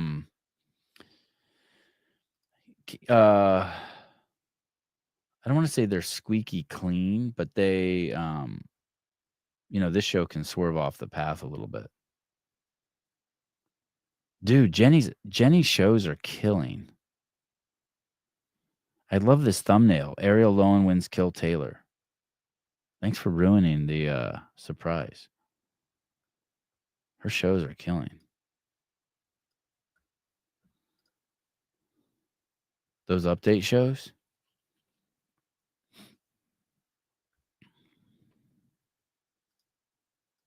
All right. I say, okay, I'm going to show you this too. This is about getting married. Someone sent me this yesterday. And they say you're toxic for fuck's sake. Yeah, I'm toxic. Oh, Sebi, did you see Heidi did a High Rocks on the weekend? Also, she started wearing big hoop earrings. Thoughts? Oh, that's cool. So Heidi's sister is quite the accomplished athlete. I was checking out Heidi's sister's Instagram the other day. Her sister's I mean I follow her and I forget her sister's name, but her sister's this really crazy accomplished athlete. I think it's like triathlete. I think it's running and swimming and biking or some shit like that. She does some shit like that. And she's very accomplished. And she made a post in her story that I think her body worker canceled her appointment with her because of who she voted for in the election. So I guess I'm guessing I couldn't follow the story along perfectly, but what I'm guessing is that Heidi's sister voted for Trump, mentioned it on her Instagram, and her body worker, the lady or man who works on her body, said, I can no longer work on your body because you voted for Trump. That's absolutely insane. That's crazy. Listen, if you're the body worker of someone and you're pissed they voted for Trump, just accidentally slip your thumb in their ass the next time you're working on their body. Don't fucking cancel. I know, what a douche. I know, it's crazy. Yeah, it's a man too. I think it's a man. I think her body worker was a man. I guess. I mean, and I use the term man loosely. What a douche. Yes, what a douche. Dude, those fins are crazy in that picture. Is that real? Oh, yeah. Will Plummer's story is so sad. I know. I've told it to like 3 people in my life now. It's crazy. It's crazy, crazy.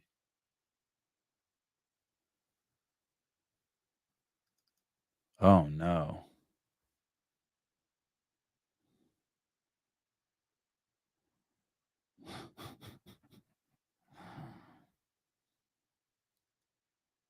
I can't even look at that. If I should. Someone sent me something that makes me want to go to war. I better not look at that. Okay, back to what I was showing you guys. Here we go.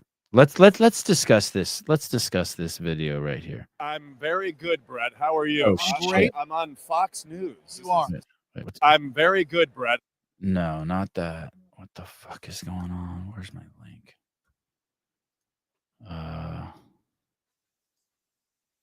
Okay, here we go.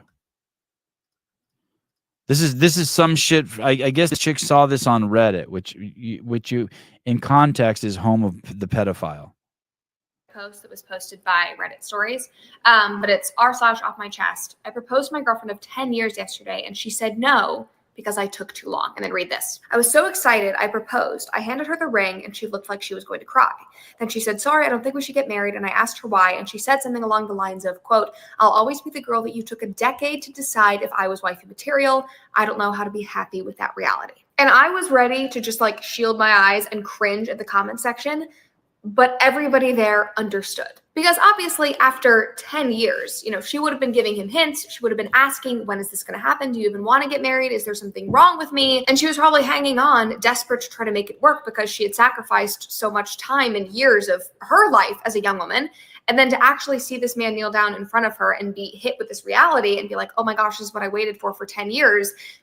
I don't know if this is right. Like, it makes total sense. It makes total sense.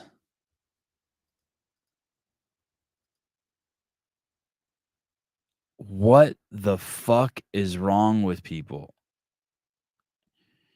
If someone waits 10 years to ask you to marry them and you wanted to marry them and you use as the excuse that they waited 10 years to not marry them, you're either a delusional retard or you don't deserve that person anyway. Yeah, but then she says no. What the fuck? I don't think I'm trying to think. I married my wife 8 years ago, so I was 44, and I knew her since I was 24. I waited 20 years before I proposed to my wife. I would put my relationship up against anyone's fucking relationship. How close I am, how much we bone, how little stress we have, the quality of our fights. You're out of your you're out of your fucking mind if you've invested 10 years in a relationship and your reason for not marrying them is they waited too long. Like what the fuck is wrong with people? It's almost like I used to date this girl. You ever date anyone and they like, I don't know if I should get into the details of it. I don't know if I want to do that, but you ever date anyone and well I'll just say this. All the people that I ever dated, I bet you that I would guess, and maybe I'm wrong, I'm just a complete arrogant douche, or maybe both. Maybe I'm an arrogant douche and what I'm saying is true. I would guess every single person that I dated is like, fuck, I shouldn't, like, not at the time, but in hindsight, they're like, fuck, I should have stayed with him. He turned out cool. It turned out good for him. Like all the bitches who were like wanted kids or wanted to live in this certain area or who wanted like me to have a different job or all that shit. I bet you they're just like all like, fuck. Yeah. My wife doesn't even have a fucking wedding ring. I didn't even get my wife a wedding ring. Well, I got her this gold band that she could work out in, like this, like it's not like a wedding band. I think I even got her that. I don't know if I got her that after we were married. I don't know when I got that for. My wife has 3 rings. I think I bought them all for her. I don't think I've bought my wife jewelry in I don't know when the last time I fucking bought her jewelry. 20 years, 10 years. Yeah, take all the time you need. What the fuck is wrong with people? Relationships are fucking a lot of work. You want to be I was talking what was I talking to my wife about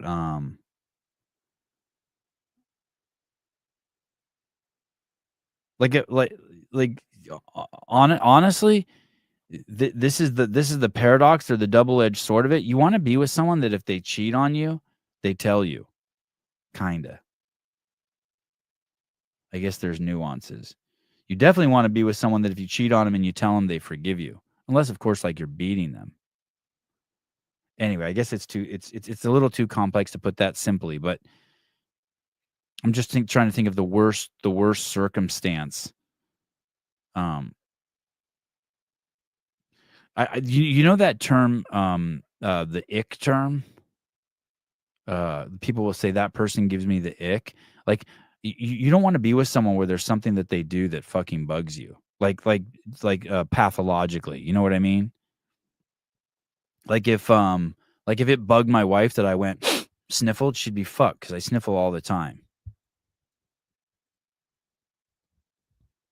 Like, man, set the bar fucking low and high. Boy, I'm not making very much sense, am I?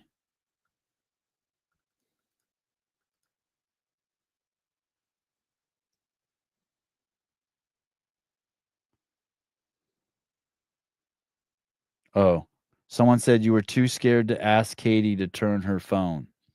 No, I didn't even think of it. I'm not saying that if you date someone for 10 years or 20 years or 5 years or whatever that you have to marry them. I'm not saying. But if that's your reason, I don't believe that's the reason. You don't date someone for 10 years and then they ask you to marry them and you say no because it took them so long. That doesn't even fucking make sense to me. That's just. But with some of the other stuff she said too, you've sacrificed so much of your life and like, what are you talking about? I saw this. I haven't watched the whole video yet, but Andrew Hiller made a video with Will Leahy, and someone sent me a clip, and Will Leahy said there's more to life than CrossFit. And you see all of these people saying that shit, these athletes. I wish there was someone who was like deep in their life who would explain to them what the fuck is going on here on planet Earth. There's nothing more than whatever you're doing. There's nothing more than just fucking right now. There was a point, Gandhi, the guy who fucking was running India for a while. He said you can't separate religion and state because everywhere you go is a manifestation of your religion. You are your fucking religion. Or people will say stuff. I sacrifice so much to have kids. Like, what the fuck are you talking about? What way have you compartmentalized your life that there's this part of your life and this part of your life, and they're in some sort of conflict with each other? Like, hey, dude, if you fucking love God while you do CrossFit. There's nothing more than what you're doing. It's perfectly okay to completely. There's nothing more important in life than doing CrossFit. Like, what are you talking about? There's nothing more important in life than feeding hungry children. There's nothing more important in life than doing this podcast. There's nothing more important in life than what you're typing out in the comments right now. Like, what are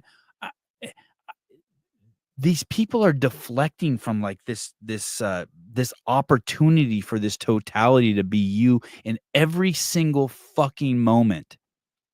What a fucking pussy way out of a situation. There's more to life than CrossFit. Like, no, you hate CrossFit and you're fucking doing it at the highest level, then accept the fact that you hate CrossFit and you're doing it at the highest level and that's what you're doing and that's your life. And either love it or don't do it. But don't tell me that there's more to life than fucking CrossFit. There's not more to life than anything that you're doing in the moment. There isn't. Ever, anywhere. If you don't like it, switch to something else. If you do, if you maybe you can accept the fact that you like doing something that you hate doing. Corey Leonard, if you think having kids is a sacrifice, you shouldn't be having kids. Kids are fucking awesome. Yeah. Yeah. Even the little shits, awesome little shits. Yeah. Now, I'm not saying that you don't have moments where you fall off out of the fucking moment and you're fucking throwing a temper tantrum. But then, but you got to fucking come back.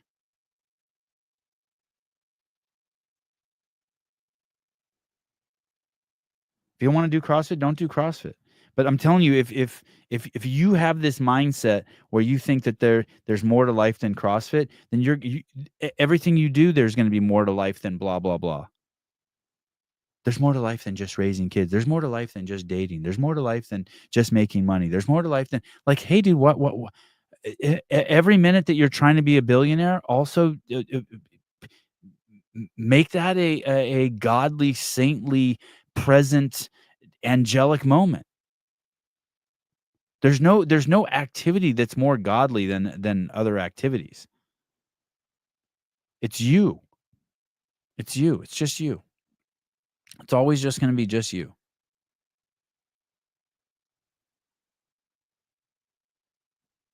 And of course, the people who activities are in the service of other people, yeah, of course they're going to be fucking way happier. Because there's all the misery comes when you're thinking about yourself. Across the board, there's no misery. The reason why getting hit with a stick sucks is because you're thinking about yourself and your pain. I get it. There's no misery when you're thinking about other people. When you're servicing other people, life's fucking amazing. When you're doing good shit for other people, life's great. When you're stuck in your own head and you're fucking dealing with your own shit, life's horrible. Doesn't mean you don't have to do it sometimes. But worried about how many fucking likes or followers you have, that's not working on yourself. That's just pure misery. You've entered the tunnel of misery. That's not working on yourself.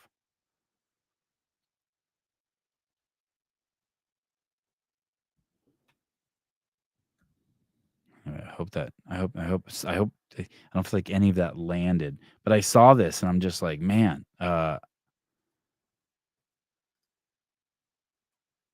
it's perfectly like there's time. I never thought I was going to get married. I never thought I was going to have kids. I just cruised along, just cruising.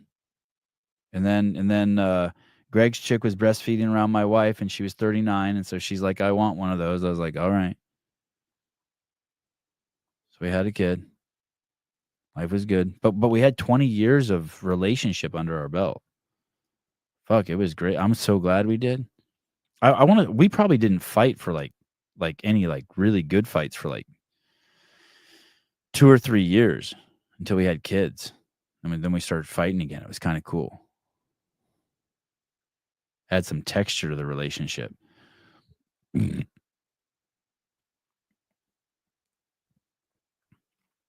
All right. I don't really have anything I want to share today. I don't have any good clips I'm interested in.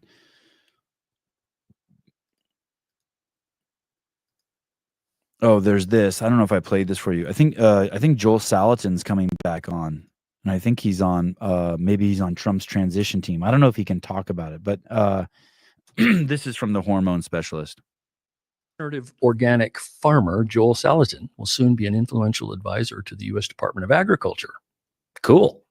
The hottest jobs in Washington will soon be lobbyists for big ag, big food, medical associations, and big pharma. There's a new sheriff in town, and he's a rehire. Only this time he's bringing new friends and careful notes of lessons learned from his last stint. This will be interesting. He may have lost some of his bloom as an outsider, but he does seem intent on bringing in plenty of fresh bloom. Let's see what RFK Jr. and friends can do. They won't have all the answers, but the reset will be fun to watch. Maybe someone with some authority will finally say out loud, we do not manage chronic disease well in this country. In fact, it might be said we even perpetuate it. Maybe it's time to take another look at the system when sugary drinks get paid for with food stamps out of the same bucket that healthcare gets paid from. In other contexts, that's called a racket. A spokeswoman for the American Beverage Association said limiting food benefits won't make Americans healthier. Americans deserve the freedom to choose the right beverage for their day, she said in Friday's Wall Street Journal. American taxpayers are willing to help put food on the table for the needy, but sugary drinks with no nutritional value that drive metabolic problems that they also have to pay for? Maybe not so much. I think we strayed a little too far from common sense on that one. Food stamps don't buy tobacco or alcohol. Get ready for a fight. Regenerative or So, first things first, big news, regenerative organic farmer Joel Salatin is set to become a key advisor to the USDA. He'll be on the show, I think, next week. So that's cool. Here's the thing. And Greg said this over and over and over. We're not going to fucking make anyone healthier. I saw this thing the other day on Fox News. They were saying that 73% of all the food that's purchased in the United States is refined, processed, ultra processed food, and that we need to bring that to a stop. That's not happening because of our government. That's happening because that's what people want to buy. So you just have to accept that. The distinction that needs to be made here is that we don't want to spend our money on subsidizing that stuff. Meaning we don't want food stamps being used to purchase anything that's ultra processed. That's cool. It's our money. It's the allowance that we're giving to people who are in need. That's the kind, but all we're doing, we're not actually going to make anyone healthier. It's going to be a very small percentage. All we're doing is then, instead of rewarding high fructose corn syrup jockeys, we're going to start rewarding, that money's ideally going to be used in rewarding farmers who are growing fucking broccoli and organic nectarines. That would be the goal. They are actually not going to make anyone healthier. The fact they can get rid of all the food dyes and all that shit and but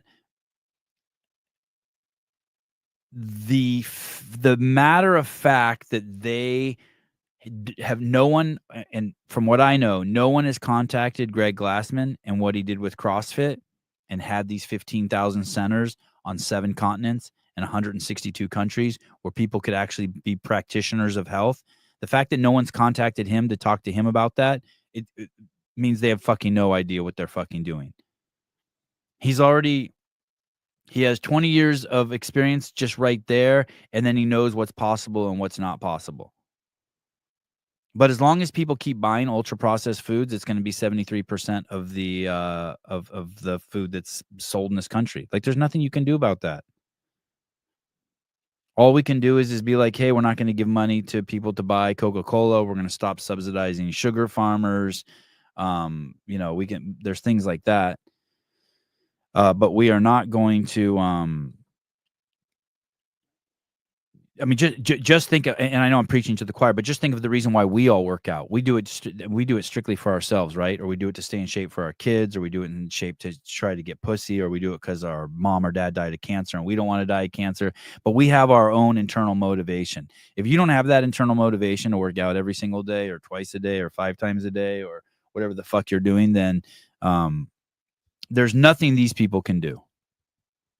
I mean, it would be cool. The good part for the health of the country, what they can do, which is awesome, is they can restructure the economy so that the people are rewarded, or the people for the food we want to eat, which is awesome. But I hope they don't conflate the two. I really hope they don't. I really hope they don't think that. I hope that that's not. I hope they don't. That's a woke metric to try to look for, to be going for. In improving that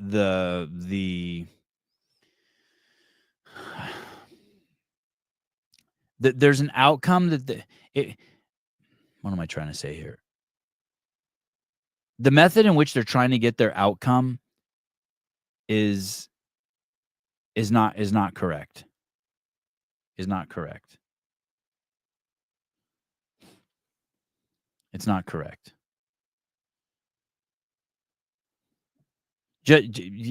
Somehow it's gonna there maybe make, I mean, shit, I don't know, building more parks, but making the resources available for people to I mean, fuck it. At the end of the day, it all comes down to internal motivation, right? If you're not motivated to do it for yourself for some reason, then it ain't gonna fucking happen. It doesn't matter. It doesn't matter how much cigarettes cost. People who want to smoke are still gonna smoke. Rebecca Fuselier is competing in High Rocks in Dallas this weekend. Sevi, do you expect any surprises from CrossFit tomorrow? Is it basically what we think? I don't know. To be completely honest, I'm on some threads where people are talking about it. I'm not following it at all. And I called Andrew Hiller last night and I said, hey, can you give me the cliff notes of what's going on? And he said, a bunch of people are saying something's going to be revealed on Wednesday, tomorrow. I don't know. And my question is it going to be revealed about Lazar or is it going to be revealed about the games? I honestly have not been following it at all. The only, like, there's nothing they could do to the games that would upset me. Like, I don't think, knock on wood. Like, I don't care if they just have the Open and crown the winner of the Open the fittest person on earth. I'd be cool with that. If they go straight from the Open and take the top 300 people and send them straight to the games, I would be ecstatic with that. I would fucking love that and have nothing in the middle. If they have the Open and then they make what I've heard, and I haven't heard it in months, but what I heard a few months back is that it was going to go from the Open to some sort of virtual competitions that CrossFit runs and then to the games. That I would fucking love that, because then we could jerk off over at CrossFit Crash or at CrossFit Charlotte, and me and Taylor and Tyler and the boys and Souza and everyone could John Young and Spin, we could like throw our own events, right? That's always cool. You know what I mean? If we can get sponsors for that. I don't care. There's nothing. I don't have any. I'm excited. The only reason why I care is I'm just excited for media opportunities fun things that we can do around it. So that's the only reason why I care about the announcement, so that we can make plans. I'm not worried about that at all. I am kind of like thinking that if they are going to release some news about Lazar, then that chatter is going to get really loud, and I'm kind of excited just to go to war with whoever wants to fight. Like I'm up for ass pounding people who want to talk shit about Dave. So either way. I'm really excited about the podcast. The podcast has just been kicking ass. So I love the guests that are coming on. Sousa's show is killing it. Shut Up and Scribble's killing it. I'm super excited about Jenny, the Dense updates. Those are sick. On November 29th, Hiller and I are starting a new YouTube channel. I'm super excited about that. My kids are just fucking shit up. So I basically have to get one of my kids. I have to get my kids strong. I have to get my kids really strong in the next 6 months. I'm trying to figure out I started programming them yesterday for that. Did some like baseline testing. I need to get them strong squatting, deadlifts, and in gymnastic stuff. They need to be strong in handstand holds for their jiu-jitsu specifically. They need to be strong in handstand holds. They need to be strong in like any bar work and gymnastics. They need to be able to do pullovers, roller coasters, shitloads of strict pull-ups, shitloads of strict muscle ups. No, they're genetically good. My wife is a freak. They're genetically really good. They're really flexible. Two of my boys can do all the crazy splits. They can go beyond splits and everything. But yesterday, Avi did with a dumbbell, 60-pound dumbbell, did 10 front squats, no problem, fast, like they were air squats. So that's good. And he only weighs 65 pounds. No, that wasn't mean. That's fine. No. Listen, I have a little man. I'm like a little petite man. Wasn't mean. Genetics are good. They got good genetics. But what's happening is my son Ari lost one of his matches in jiu-jitsu, and if I showed you the match, you'd be like, how the fuck did he lose that? He fucking mauled the kid. Well, it goes on points, and he weighs 53 pounds, and he's in this 64-pound division. And because my kids are born at the end of November, all the other kids in their division, if there's a kid who's born in January, he's a year older than my kids. So not only are the kids heavier, but they're older. And so my kid Ari is he truly is a fucking fighting phenom. They're all good fighters, but this kid Ari is just I don't know how to fucking explain it. He's game. He's ready to fight. He's and so after I saw this last tournament, he lost this kid that he mauled, but this kid, anytime he got this kid in these positions, this kid could push him off and use things that weren't necessarily technique to score a few extra points on him. And I was like, all right, I'm just going to get this kid fucking strong. So I'm really excited about getting the kids, their pulling power strong and their squatting power strong. I don't know if I'm going to fuck with bench. I have them do so many burpees already. So your kids are above average than most. No, I mean, not even above average. They're like, listen, I say this with zero humility. They're not even in the same. They're not even in the same. 4 months ago, when I took my kids to start swimming lessons, or 6 months ago, they cried when I put them in the pool. Now they're the fastest kids in the class. It's like, I mean, what am I going to? I can't hide it. They're insane. I mean, we trained so much. Yesterday's training was insane. You want to know what they did yesterday? They did basically 2 hours of school. Then they did striking for 90 minutes, striking and kicking for 90 minutes. They went straight into, we did weightlifting and gymnastics for an hour. Then we played poker for an hour. Then they went to a swim class, and they basically learned strokes and swimming. And Avi has a broken toe, so he can't even fucking use his legs. He has to squeeze this thing between his thighs. So he just does freestyle and breaststroke the entire fucking class. He gets out of the water, and his back is jacked. And then straight from there, I take them to 90 minutes of jiu-jitsu training. I mean, it's nuts. They're gonna you're just afraid they'll outfit you immediately. They're dude. Just at the end of a workout. I mean, I used to do this too. I used to start every workout with 100 burpees. Now I have them finish every workout with 100 burpees. It's like nothing to them. And I try to play games with them. Like yesterday, I told them, I said, okay, do 20 burpees as fast as you can and rest a minute and do 5 rounds of that. And when they were done with 60, Ari goes, hey, I could do 40 faster than so-and-so can do 20. And he just knocked out 40. I was like, Jesus Christ. Never trust a man who doesn't bench. That's fair. Bench is life. I know. I should. My kids are so hyper flexible, 2 of them too, that I really do need to get them the wires tightened up a little bit. They're just too flexible. It's crazy. Anyway, so life is good. When the kids are healthy, life is good. Avi, unfortunately, has had some sort of physical injury for 8 months, which is just like draining him. But what are you going to do? The kids haven't skateboarded in like 2 months. It's the longest they haven't skateboarded probably in 4 years. I mean, they've skateboarded, but just once a week, just on Fridays. Squat is better than bench. Yeah, that's what I'm gonna do. I'm gonna really work on squatting, lunges, deadlift,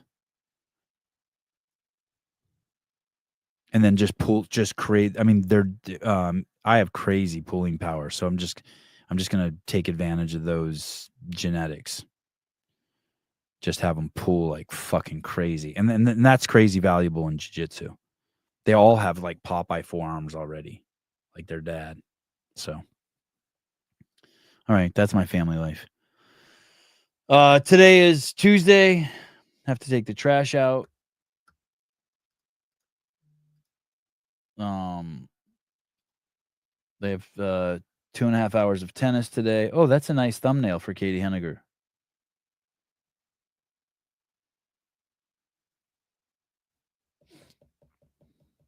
I'm starting to think that Matt Gaetz isn't going to get confirmed.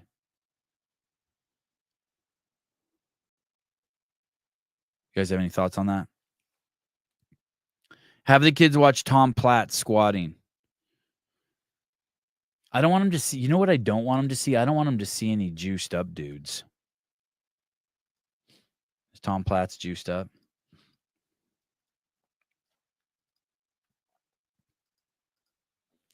This is an article from May 6, 2015. Kamala Harris aide and 2 others arrested for allegedly running a fake Masonic police department. 3 people, including an aide to California Attorney General Kamala Harris, were arrested for impersonating police officers and creating a fake law enforcement agency called the Masonic Fraternal Police Department. On April 29th, Los Angeles County Sheriff's Department detectives served search and arrest warrants in the 28,000 block of Linda Vista Street and the 17,000 blocks of Sierra Highway. Badges, identification cards, weapons, uniforms, police-type cars, and other law enforcement equipment were found in the searches of both locations. How the fuck did Kamala Harris not know about this?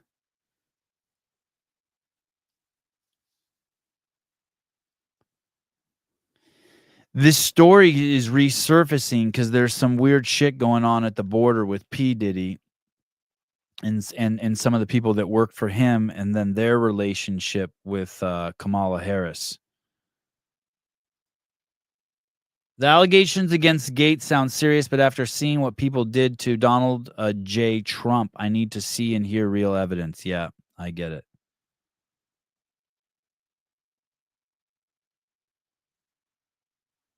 Have the kids take jacked 3D pre-workout. My kid told me the other day, I said something like, well, someone said something about Fit Aid, and he said something about Fit Aid, and he's like, well, it tastes like blah, blah, blah. And I said, how would you know? You've never had any Fit Aid. And he goes, no, I've tasted yours when you've left it on the counter. My kids are reaching that age. Sneaking shit. I told one of my friends about the windows that got broken during the BB gun shooting at my house. And my friend said, hey, they're lying to you. They shot the windows on purpose. I'm like, are you out of your fucking mind? I put my friend on speakerphone when I was talking to them. Avi's like, dude, I would tell you if I shot it on purpose. I'm like, I know.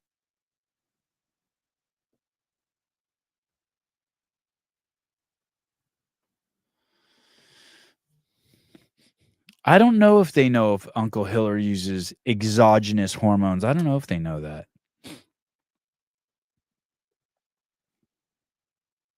Buckle up. Shit's about to get wild.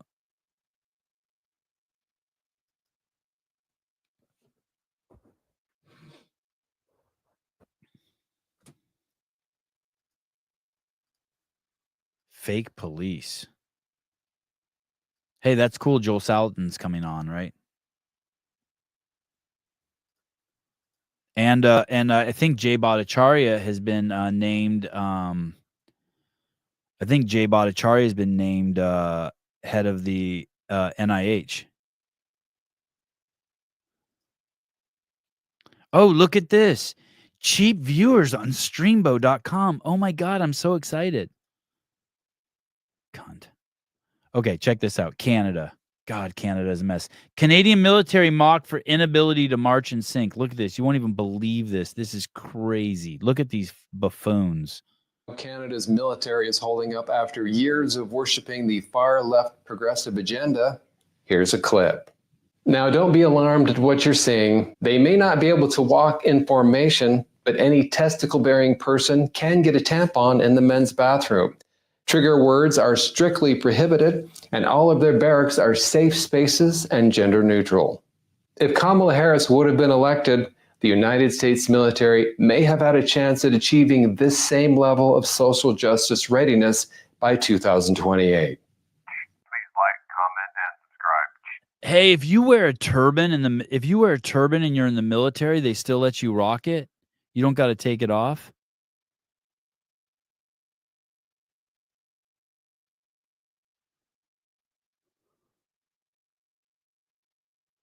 What's the deal with that? You're allowed to keep your turban?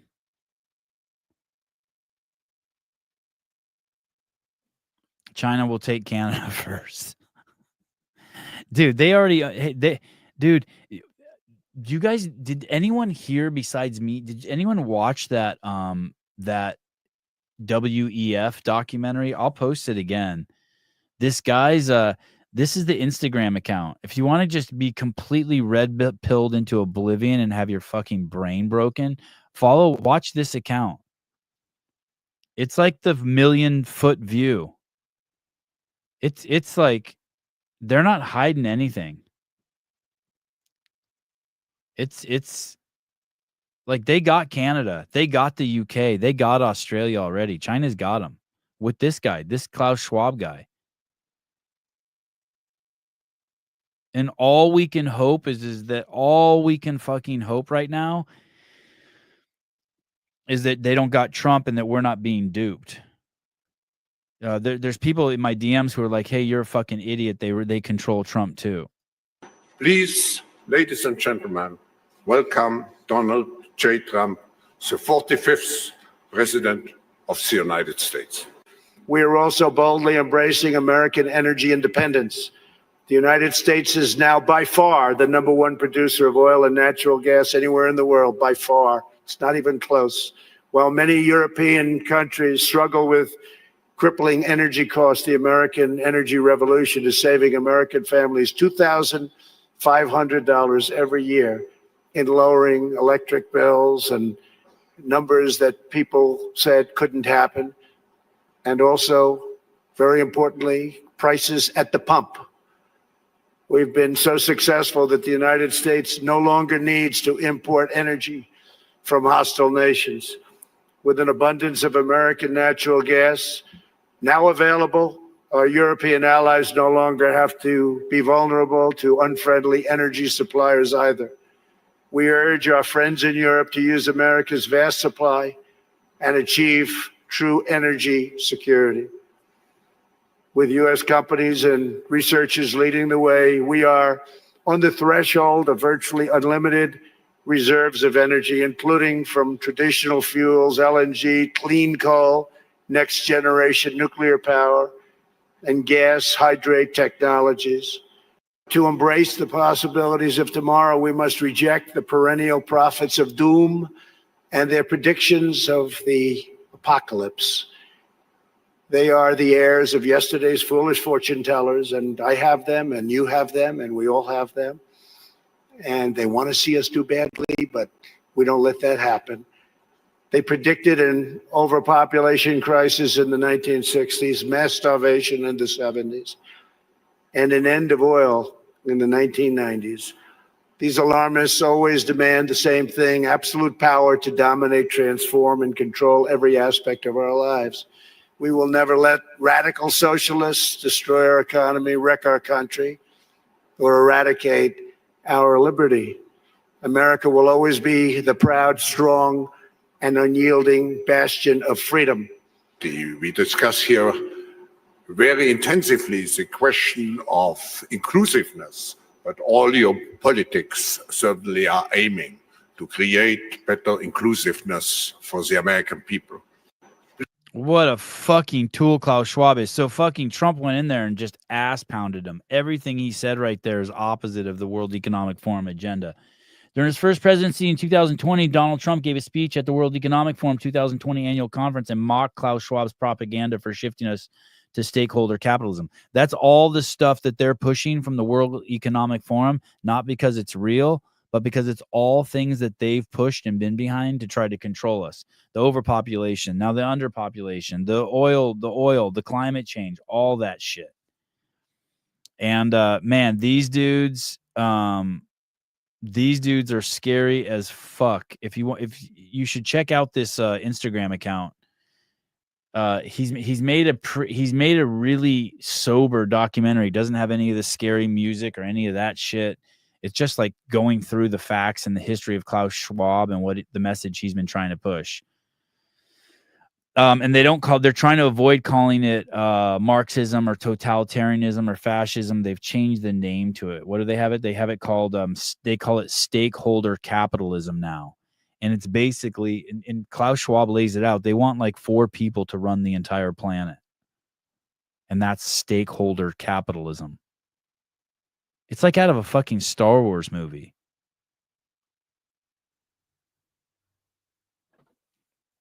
Dude, they already fucking have you, ding dong.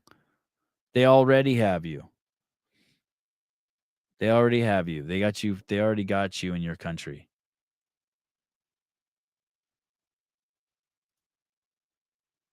They already got you. You will have nothing and you will love it. When they chop your son's penis off, Jake, that's when you'll know. That maybe you'll never know. Maybe you'll just stay, you know. A lot of people never know. Maybe you'll never know.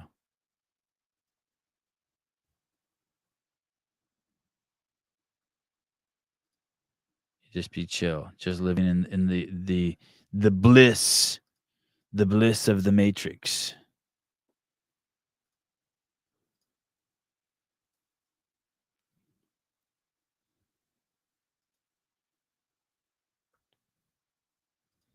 You guys see me that one. My girl just lost a day ago. Like, damn. You guys see me that one. My girl just lost a day ago. Like, damn. Dude. Already painting over the Kamala. Like, why would you do that? Paint over the Kamala mural already? Why wouldn't you? I mean, I guess it's job creation.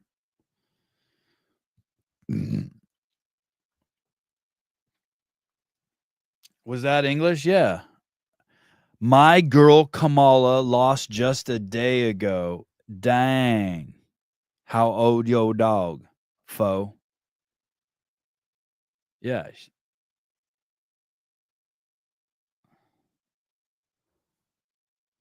Bye-bye. No more Kamala. I wonder what happens to her.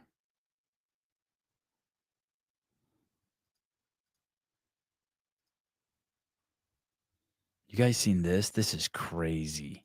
This chick who had questions for Charlie Kirk who pulled her tits out. You guys see this?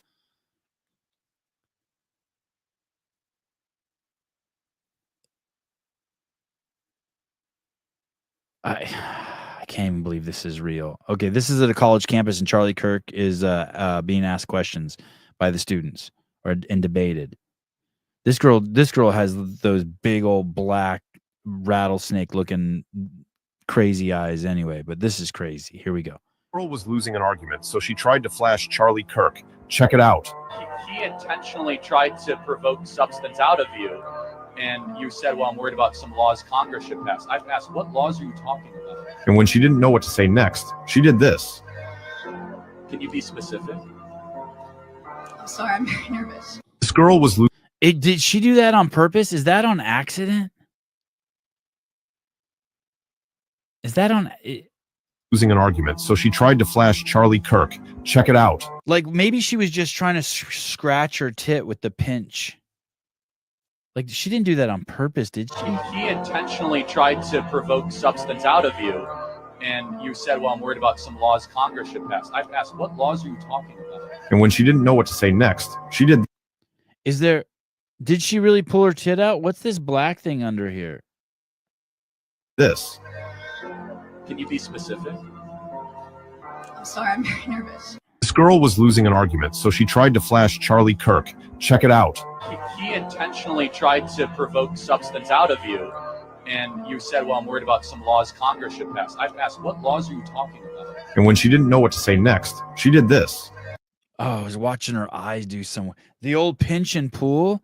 I want to say it was on purpose, but it's legit accident because of what she said right after.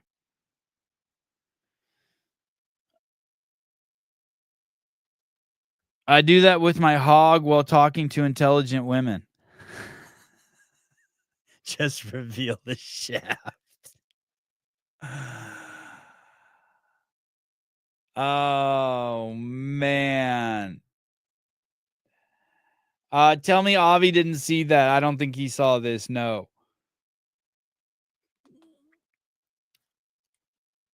Oh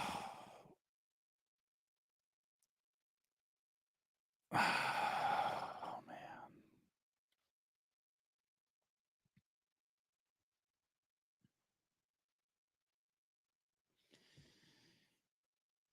I don't know what's going on in the I'm fucking oblivious sometimes. Just completely fucking oblivious.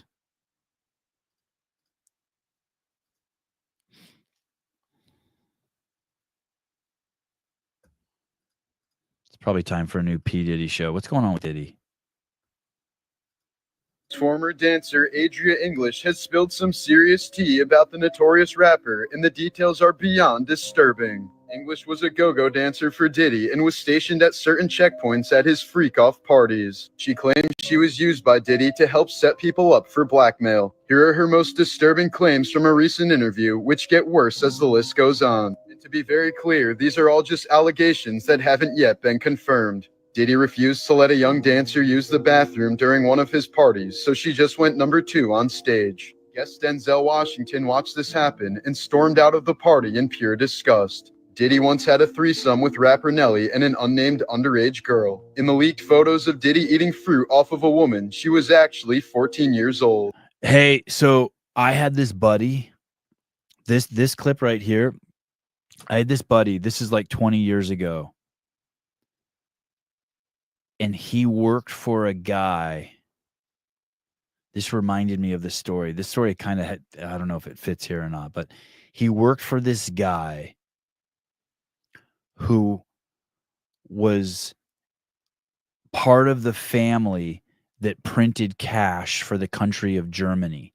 So his family owned the printing presses that printed the money from Germany and a couple other European nations. And this guy stole $300 million from his family and moved to Miami.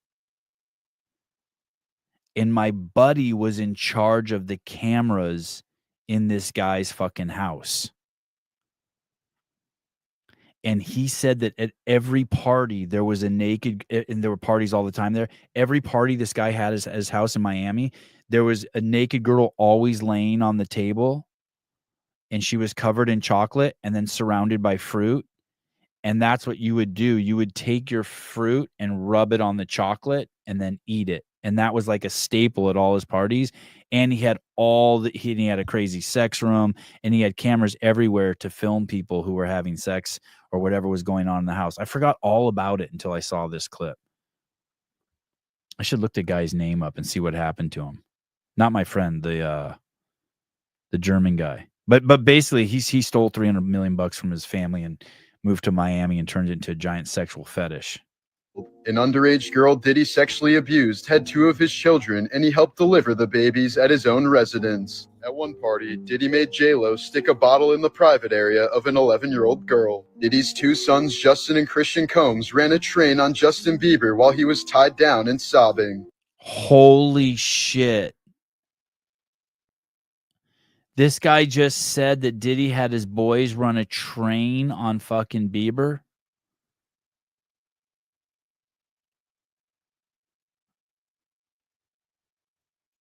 Look at even clock. Oh my.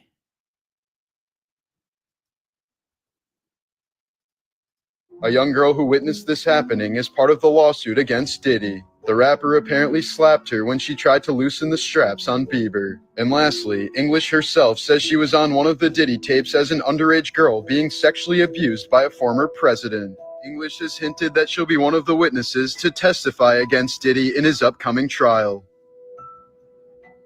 Diddy's former... Now, maybe you can just say anything on Instagram if you just say alleged. Maybe this guy's just like, you know what I mean? Like, hey, I'm going to get, like, how do you know how many views this video has?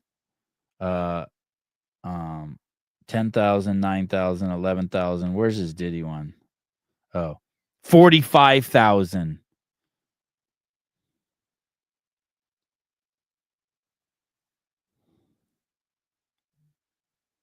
So who knows? They didn't make Bieber airtight, did they? Jimmy Carter.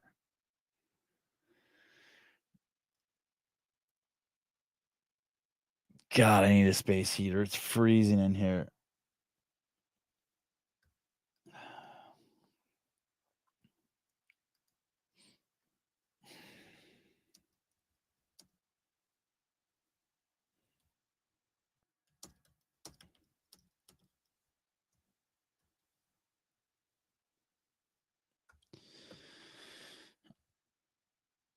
I don't know if it's true. I can't even fathom that you would have your sons make Bieber airtight. That sounds just that I don't know. What are you gonna do? Now you know why I didn't want to show you guys any of the clips today. I got nothing. Just hearsay.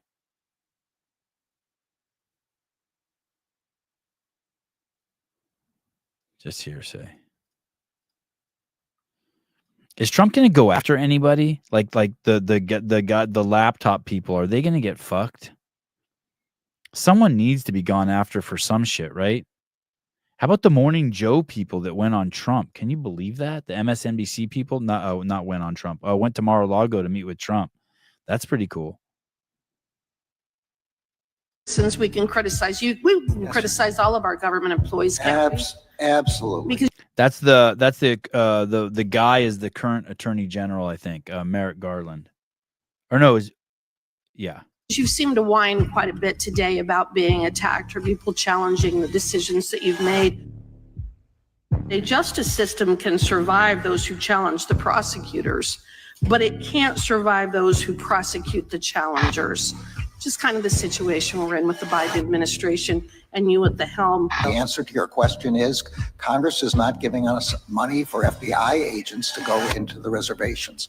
So this is Congress's fault that you won't do your job. It's Congress's This fault. is Congress's fault that you won't protect I will do our my- reservation, that you won't protect our reservations from the consequences of the Biden and Mayorkas open border policies. That's Congress's fault, not theirs. You give us money for more FBI Oh, you agents. need more money for FBI agents. They How will about go if to they the just reservation. enforce the border? How about if you ask them to enforce the border? The time of the gentlelady has expired. Mr. Herr, having been a long-term DOJ prosecutor, can you please explain why those people without the last name of Clinton or Biden are typically treated quite differently and seem to be the only? Remember, I want to get on a Jake Paul fight card and fight that dude Garland. Like, you know, like it could be just like fighting old people. God, I want to fight that dude. Mostly because I think I can win. Just kick his ass.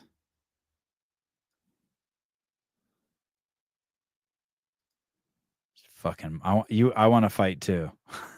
If I get on the card, I'll see if I can get you a fight with like Mayorkas. I'd like to fight Mayorkas too.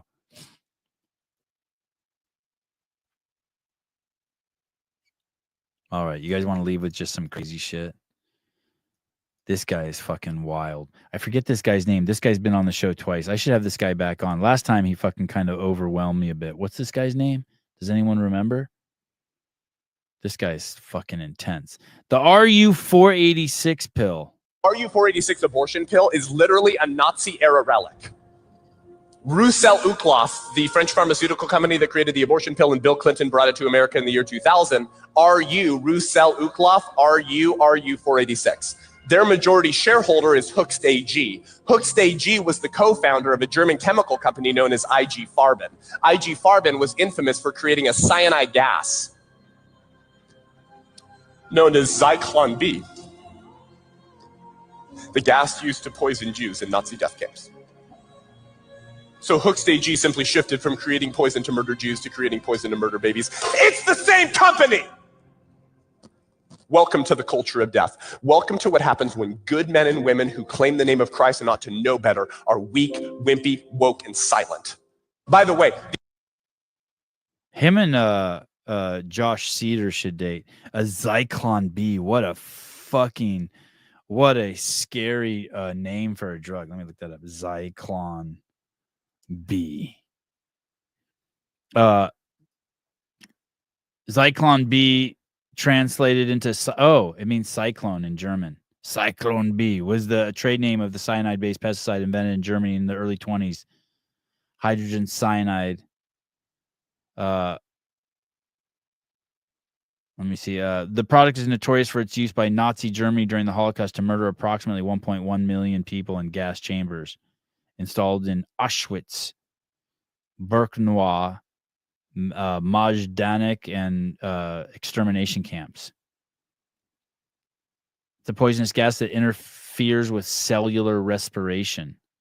First used as a pesticide in California in the 1880s. Oh, interesting.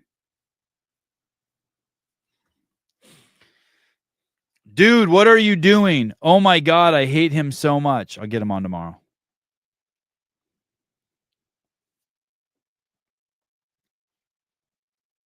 Cyclone B. I'll get him on tomorrow and a flat earther. We'll do a 3-hour show, 90 minutes each. Dude, crazy that shit was sprayed on our plants in the 1880s. Hydrogen cyanide was used in the 1880s for the fumigation of citrus trees in California. I wonder if that played any role in the spread of polio.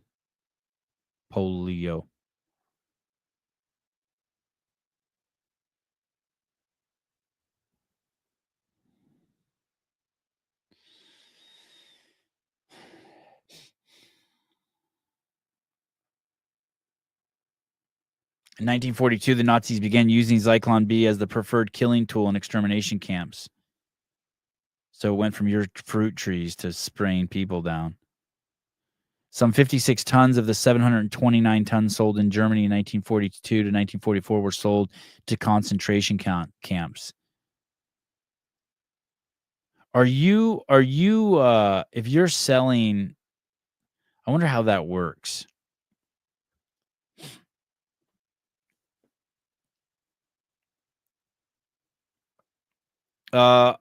Jake Chapman, I honestly think you'd hit record numbers if you did. Thank you. Oh, when are we having a porn star on the show? I need to get like a real dick doctor. Like I need someone like who's like willing to go places like and talk about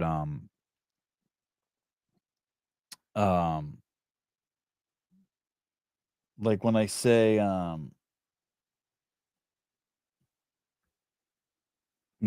hey, is it okay to stick stuff in your butt? Like we can have an honest conversation about it.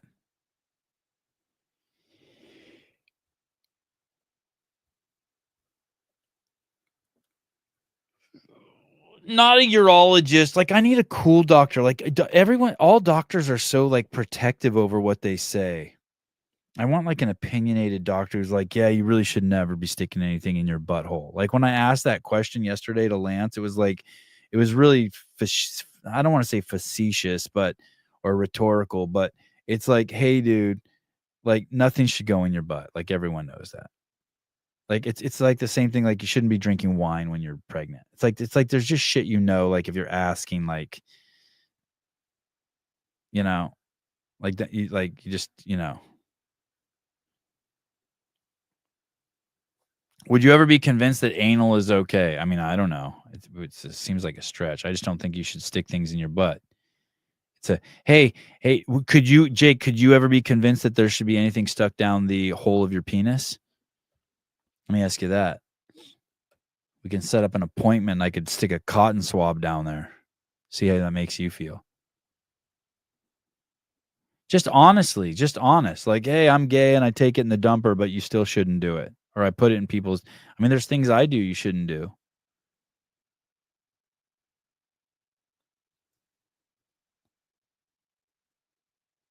I'm trying to think of something I do that I shouldn't do. The other night I had a glass of whiskey. After telling my wife, I'm like, man, I never drink at home anymore, ever. And then that night I had a glass of whiskey. There's just stuff like, but you can still be honest about it.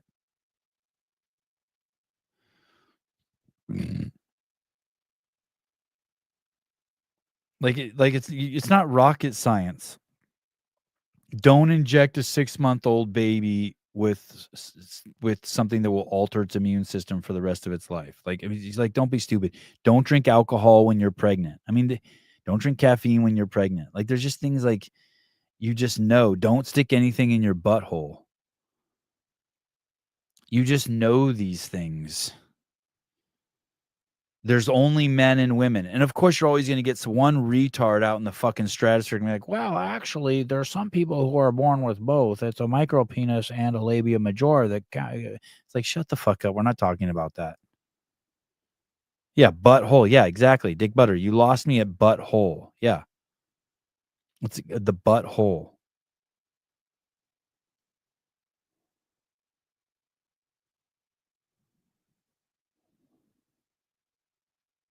All right. It's good. That's a good place to he didn't want to go there. This is the kind of conversation we needed with Lance. He didn't want to go there. That's what I mean. I need someone who's cool who can be like, no, actually, it is fine to put it in your butthole. This study, like, and it can just be like fun. But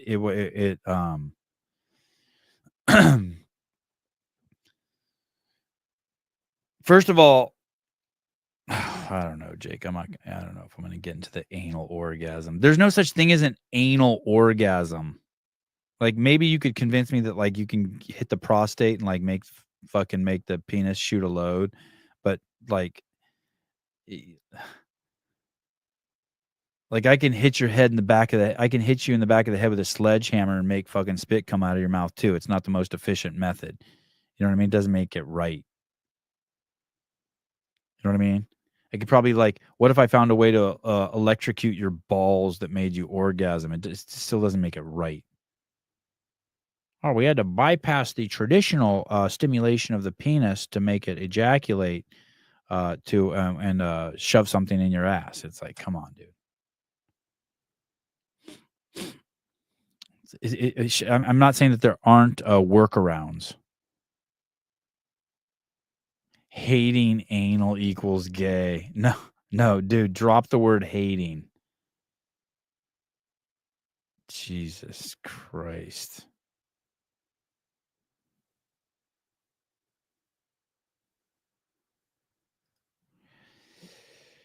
Gay I am then. All right, guys.